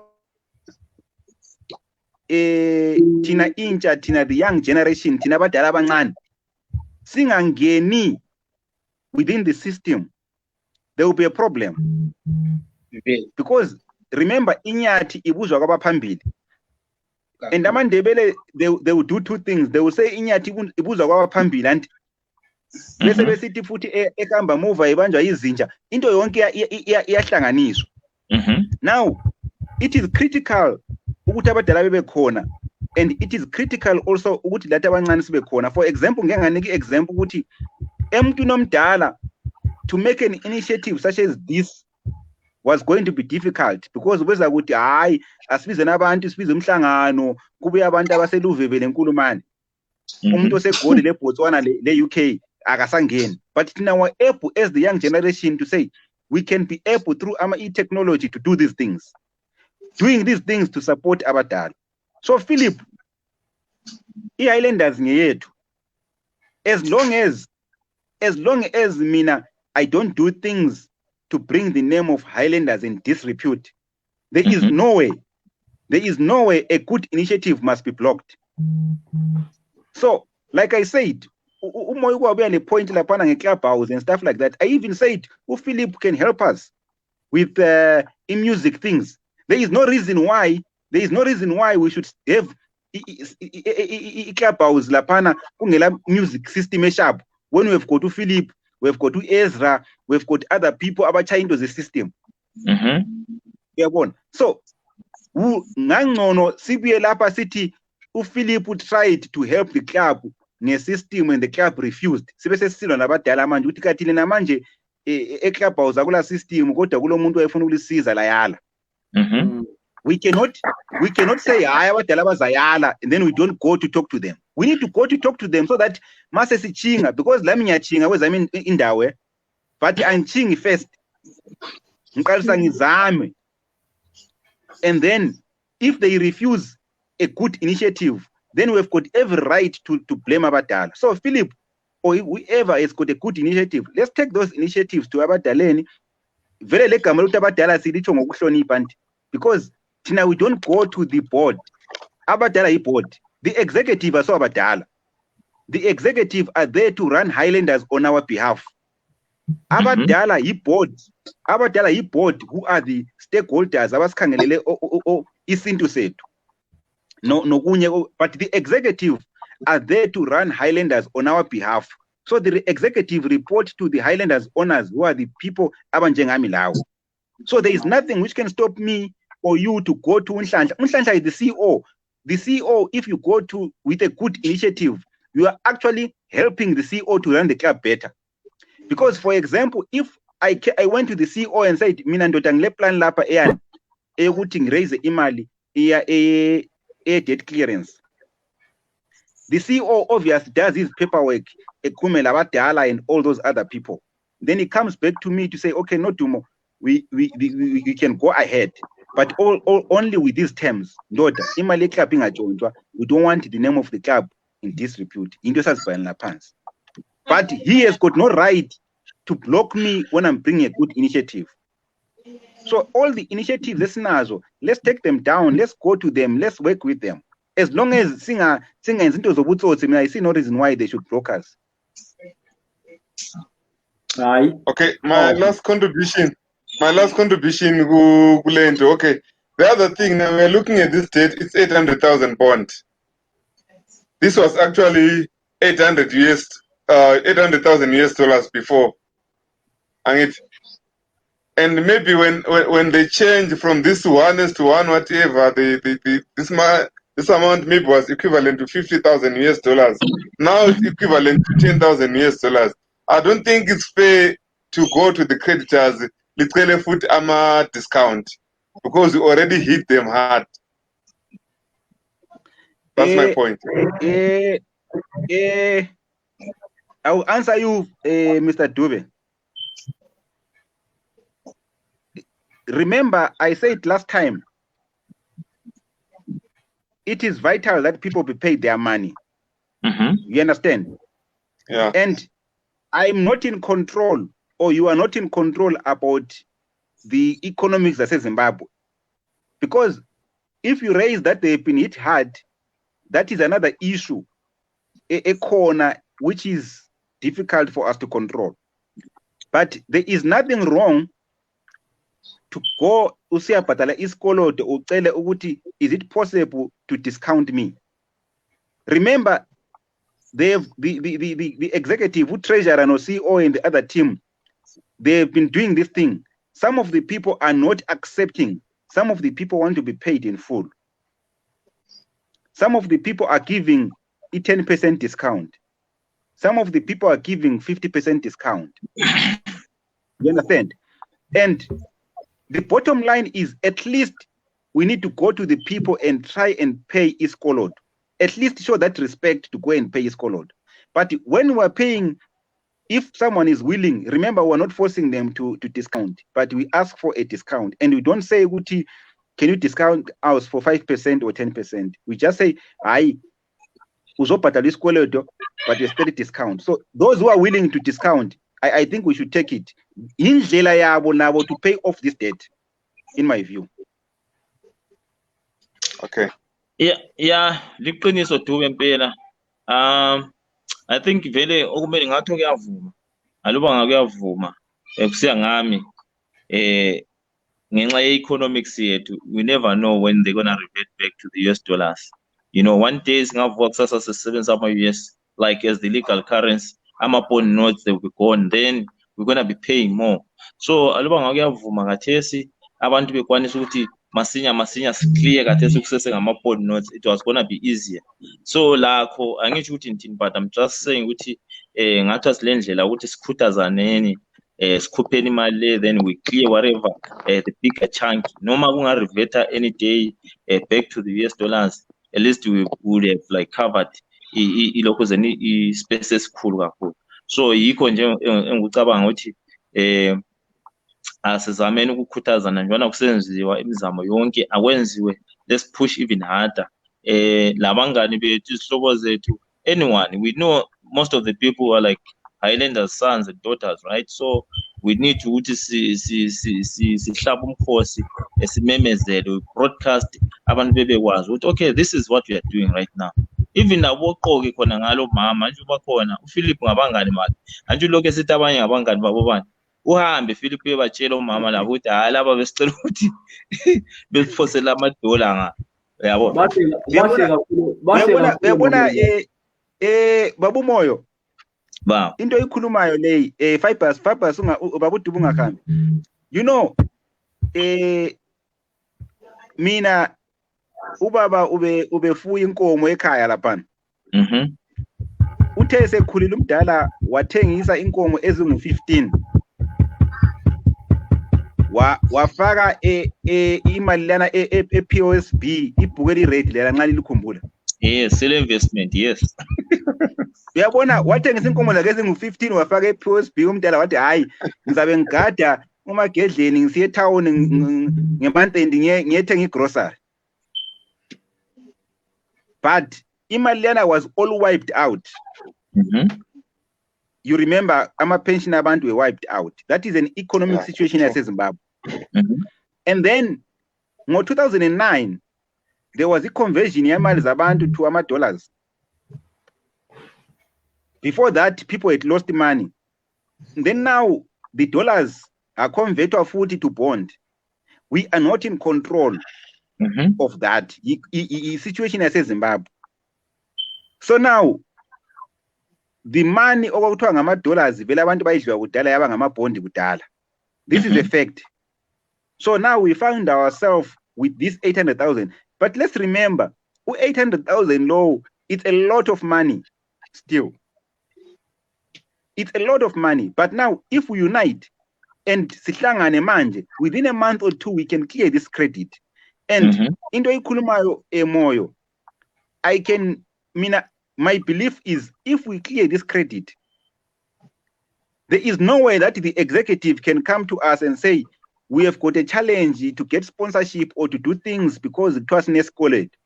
Lapho sisabahlala ibhobhe enzima manje sesithi madoda lingafuna ukudlala ngathi la. So for me, nxa ngabe kuyavuma umuntu wonke olaleleyo, sure nxa singaphosela ama 10 rand, 1 pound, 1 euro what lapha esikhona. Sure ngiyathi imphenduka ngo end of June sesinika feedback. Siyabe sesikhuluma ukuthi sesifuna ukusponsor i-Highlanders manje. So because into ayikhuluma yomoyo with the Zimbabwean situation, into zangikhona zivuka zitshintshile kusasa ungaza zothiwa sesikolodwa yama-US dollar. So into engiyifisayo, let's try and unite.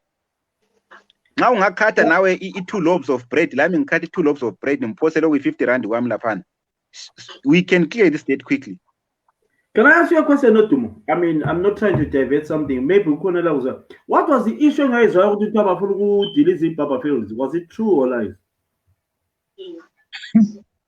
According to the reports engawabonayo, ICAF, the Confederation of African Football, sent AMA inspectors to go and inspect EPF because Gulama games adlalwayo khongale other countries coming there. Yeah. So there was a recommendation. There was a recommendation of things that must be done to improve the stadium. Okay. So ngokuzwa kwami or my understanding is that those recommendations must be done, but it does not mean that the stadium must be destroyed. But there are improvements which are needed to upgrade the stadium, Lysia. What about changing the name? On changing the name, I don't know, but what I know is that Papa Field Stadium is not owned by Highlanders. Papa Field Stadium is owned by Bulawayo City Council. Okay. So it is only Bulawayo City Council which can change the name of Papa Field Stadium. But according to AMA City bylaws, you, Philip, you can write a letter to Papa Field State to the City Council and say you want this road to be changed. But there are processes that can be followed. So it's up to the council. Okay, that one's not on. But just have a look at a rig in the centre, squeezing up again, leaving that space in behind. So they mixed up their game really, really well. I don't know what Mbando. I mean, I very enjoy the pensions going to kitchen out TV. No. I love it. No, Fabius, Liverpool. Guys, anything you want to add before we go? Before you go. Okay. Philip, kule question lapana. Kule question lapana. Unkosimi moyo uyabuza lapana. Yeah. Unkosimi moyo uti, which was our major contributor on this previous debt? I think ubuza uti iskoloto. Yeah. I think is I as far as I know, the major contributor on the debt ngama players. Ngama players. Accumulation of his quality ngama players. And then there is also a portion which is for Zimbra. Remember, is Zimbra ingena ngani? Is Zimbra ingena ngama taxes. So every year, my club but players lapana, there must be a portion which goes to Zimbra. But now Ungatoluti club is struggling even to pay the players their own portion. So if portion normally is Zimbra liana ingabhatalwa, it accumulates on a yearly basis. I don't know what you understand the point. So the club is struggling to pay the players their salaries. But if salary a player, there is a portion which is supposed to go to Zimbra. So that Zimbra portion also has been accumulating over the years. So it is mainly different players over the years, and also is Zimbra portion. And I think the other funds is just cancel, Itel one, ama telephone stuff, but the main one is Zimbra le Lama players. Okay. I've got one suggestion. Yeah. Is it possible, Notumo, okay, this is a good initiative, but if we know who is owed and how much, maybe individually people can inherit the debt. It's another way. If we know who is owed, maybe $100, I can sacrifice my $100 and clear it directly. Okay, you know what, Fabi? In the history of Highlanders, your point is when we were starting the initiative, we thought of different ways of handling this thing. But what has happened in the history of Highlanders is that Fabius, I'll use your name. Fabius is gone to the club and said, Prince Dube is a good player. He must play for Highlanders. And then the club says, no, we don't have money to bring Prince Dube to Highlanders. And then Fabius says, okay, I will pay signing on figure ga Prince. And then the club itiona okay, it's fine. Ufa bet, okay. Prince Dube wants to earn 1,000 bond. We cannot afford that. Tinama players at 500 bond. Then Ufa said, I will top up 500 rand, 500 bond. So what has happened is that Fabius, I'm giving you an example as Fabius. Fabius then paid Prince Dube for January or February or March. Then from April up to November, Fabius gasa badala ama 500 rand, ama 500 extra na one. Now, what happens? Prince Dube, Prince Dube, I'm just giving an example as Prince Dube. Prince Dube then usehola club emniga ama 500, but contract yake, because of what Fabius Dube said, it was 1,000. Now 6 months Fabius engabhadali i500 lana uPrince sesimkolodwa almost $6,000. Prince is not akakolodwa nguFabius Dube. Prince ukolodwa highlanders. Some of the problems now, it is because of that. Exactly what happened to Umtuma, nxa likhumbula Umtuma when he came. But Umtuma wagcina esefuna ukuthi ibhasi highlanders injani iyethathu, because Umtuma was being owed by highlanders, but there was someone in bracket or Fabius wayethe uzambhadala ubani uPrince. So this is the reason why I did not want to do this initiative like this. We would rather say we'll raise 10,000, give the club to negotiate and pay. But we don't want ukuthi ngithole abantu abangu-1,000 bethi baza inherit the debt of different players, and then at the end of the day sehluleke ukwenza lokho. So we rather unite, raise 100,000, siniki club.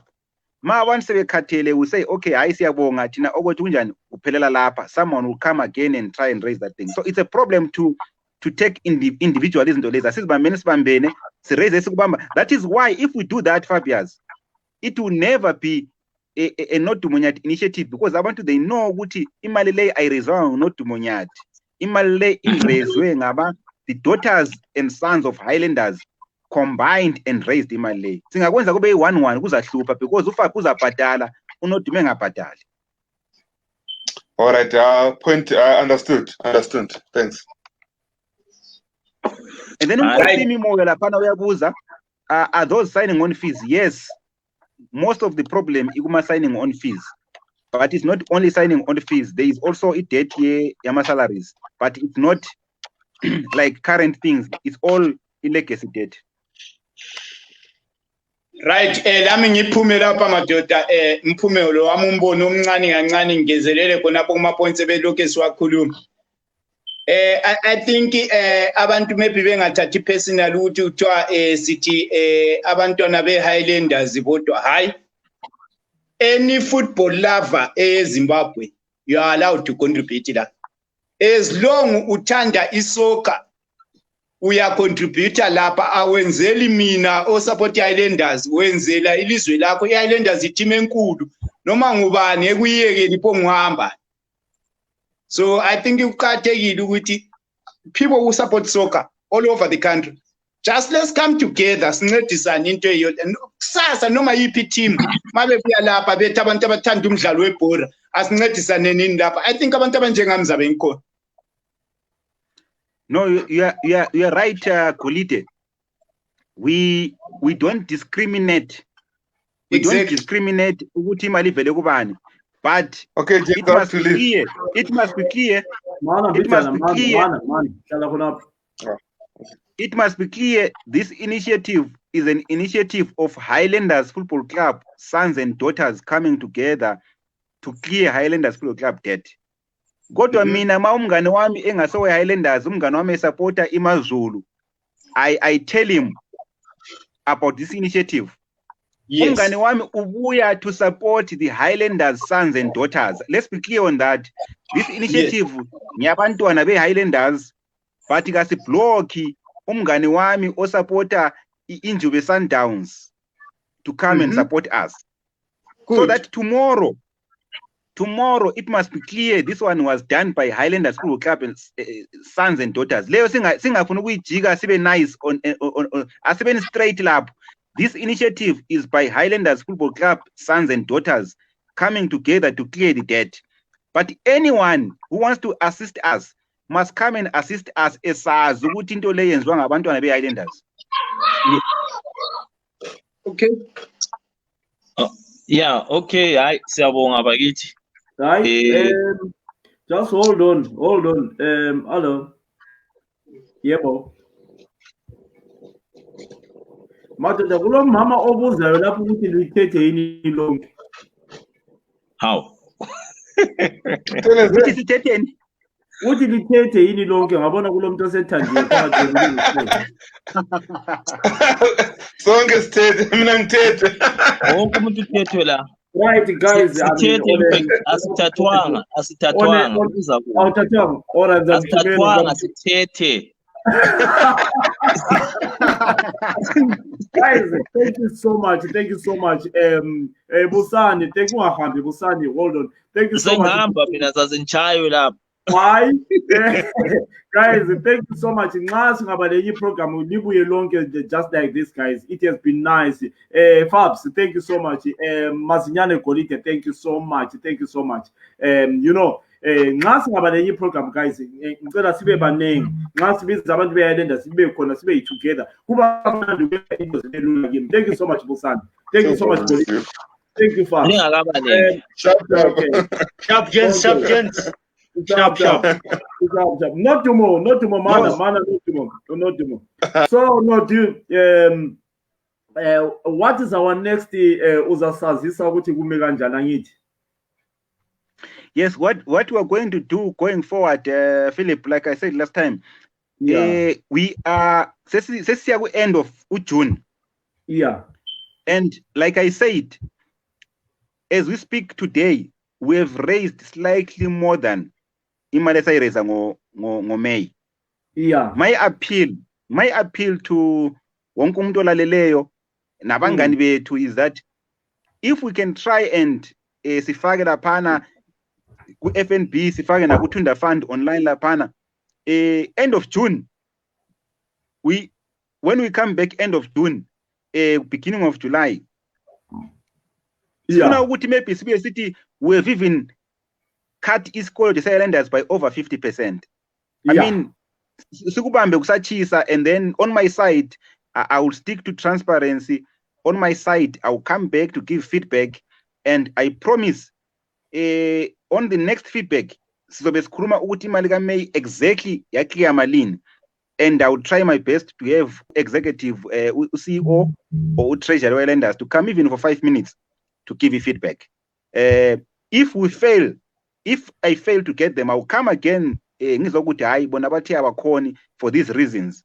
But it will be key ukuthi imali ka May by that time so clear malini exactly.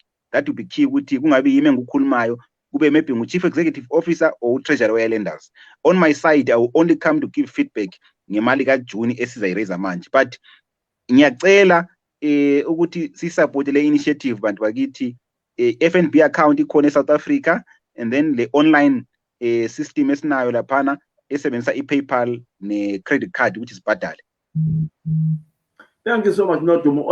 I think we need to involve next program labo mama labo babuye iqembu lethu ngelethu sonke sibe labo mama babe khona. I think that la ku executive lethu abe-Highlanders khuthaze simlito mama labo must be part of it nxa sila into sizenzayo. Nodumo, I know ukuthi lokho so kwakho, but we have to raise these issues. Baza sizwa kuphela. No, it is true ukuthi mama bebe khona. But engubongayo, if you checked ama comment sections, banenga kakhulu mama embabonile laphana. If you check olokhuzeni bakhona mama basupportayo kakhulu, even la ku WhatsApp group laphana bakhona mama, even i-SA chapter for example, or all chapters bakhona mama, almost all chapters Highlanders bakhona mama. Within the Highlanders system, the executive ingabe ingenayo umama. But for your own information, in the office, we've got accounts, we've got different kinds of departments alabo mama kulokuzeni kuma committees omama bakhona. So silabo mama it's unfortunate ukuthi even today banengo mama de bekhona bengabe bengabanga khona ekukhulumeni, but you can check the comments, there are plenty women abasupportayo. And besides, for me to be able to start this initiative, umama ungivumele wangisupport, and plenty people who have put in money. Obaba singathi ngobaba kuphela, because ubaba kangeke ayifaka imali mawunkosikazi engavumanga. So it is yikho ngithi initiative le, it is sons and daughters of Highlanders. Thank you so much, Nodumo. Uyakwazi sesihlale how long la? Uyabuza lapha uNonto. Yeah. It's almost 3 hours now. Yeah. Uthini uNonto? Uyabuza uNonto laphana. Uyabuza uNonto laphana uthi thina abanye asikwazi ukufaka imali online. That's true. I don't know ukuthi ukuphi uNonto, but Philip, i-FNB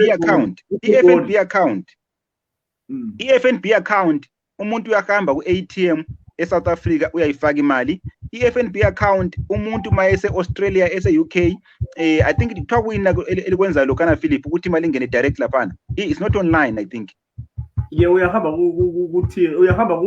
phandle, even kuphandle laphana uyafaka udeposit imali phandle kulokuzeni. No, that is ATM in South Africa, but umuntu mayese UK kumbe Australia uyakhona ukufaka imali ku-FNB account. I-word remit iyafaka direct, uyasetha imali okuzeni i-word remit. Yes, i-word remit iyafaka. Yes, so you can, so umuntu nxa engakhona ukwenza i-PayPal laphana ku-Tunda Fund or engakhona ukwenza i-credit card, you can do i-word remit direct to i-FNB account yethu South Africa. All right, guys, for those who watching this video, is a big corner everywhere. Yeah, we go Facebook page. Yeah, Highlanders. Yeah, we corner share this video. We not to yeah, we corner go page. Yeah, we corner anyone. Often look about that video. They share this video. Yeah, we corner. Always the routing one for bona malo kuzeni. Account details. Yeah, we corner pana. Abafuna inamba ka Nodumo futhi get in touch lo Nodumo Nyathi umfana mesihlala sibulala la sithethisana kodwa nxa sesemsebenzini siyazwanana. Nodumo mfuna ijesi yami Highlanders now. I need that jersey. I'll definitely pay, but I'm not going to go ikung fung. I'm going to go sibili yona why. Yes. Thank you so much. Ijesi yabuya uThenjiwe Mahlangu yabuza laphana ngePayPal. Yes, iPayPal uyayifaka through iTunda Fund. Philip, if you can put that link, iTunda Fund. Even ungagoogle uthi Highlanders Debt Clearance Tunda Fund, uzayibona nje kwaphana, uzayibona nawe. Phezulu lapha iTunda Fund yeGoFund ayisokuzamele ngizakuzamela ngilokhu ze kuthi. Sokuzamela mana mbona. Oh, what you can do Philip, ungafaka i-WhatsApp number yami laphana, abanye abangatholanga ngizabanika, but you can check even Facebook. Nansi iTunda Fund nansi. Kanti nalayini ibizo lokuthi ithunta uyazi ukuthi ukuthunda kuyini? Uyazi kuyini? iTunda Fund lay Philip, it's a system which is originating from Kenya. So ungabali ngesindebele. Okay, mina sesijele phela ukuthi iTunda station nxa usebhasini. No, this is just like GoFundMe. I think it's a system here, say America. iTunda Fund, it's a system which is mostly covering Africa, Kenya, South Africa, and stuff like that. So kunjalo. So ngathi iTunda Fund uthi Highlanders Debt Clearance uzayithola. Right, guys, but I think isesifika emaphethelweni kodwa ivideo leyi iyabikhona sonke isikhathi. Mana ndingi indaba kaNodumo, inamba kaNodumo laphana ngifake. Right, get in touch with a boy called Nodumo Nyathi. I siyabonga kakhulu guys, your support is our strength. I think kule inye message esalungena laphana singakaqedi Nodumo 3 hours exactly sihambe too fast. Yawazi too fast.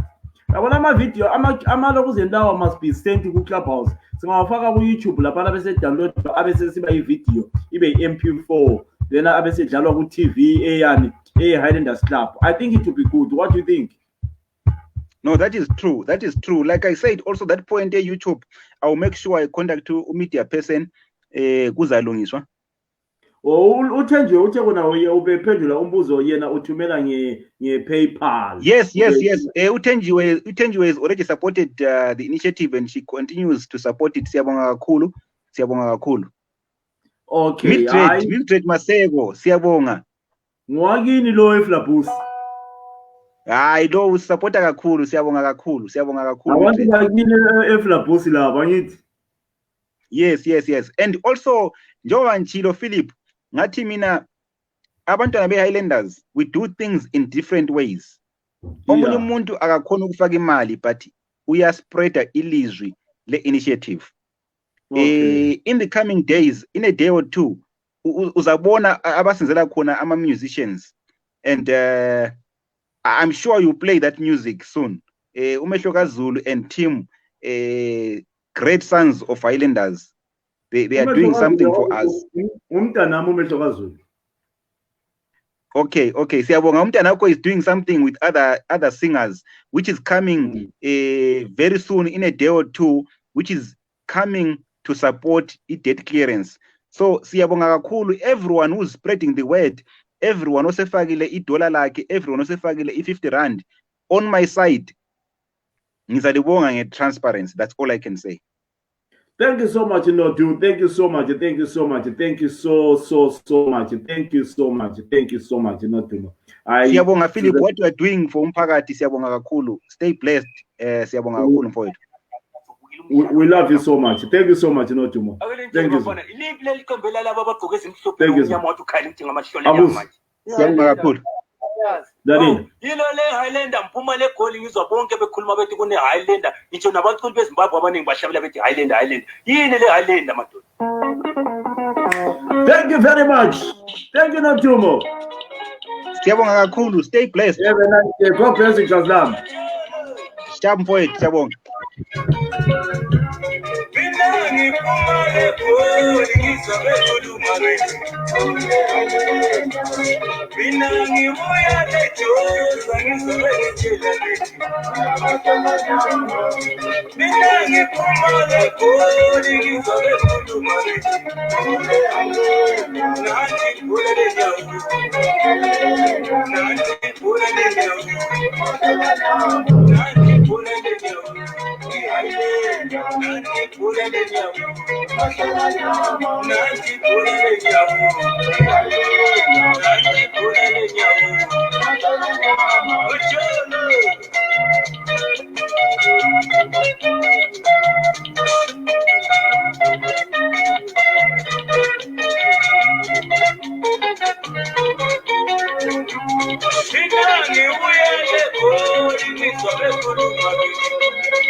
have got to be proud to support phela iqembu le-Highlanders bakwethu. Ngiyalibonga kakhulu. Thank you very much. Thank you so much. Thank you so much. Thank you so much. My name is Yamacha Command. I would like to say thank you so much to all those guys who came in here. I want to say thank you very much to those also who participated.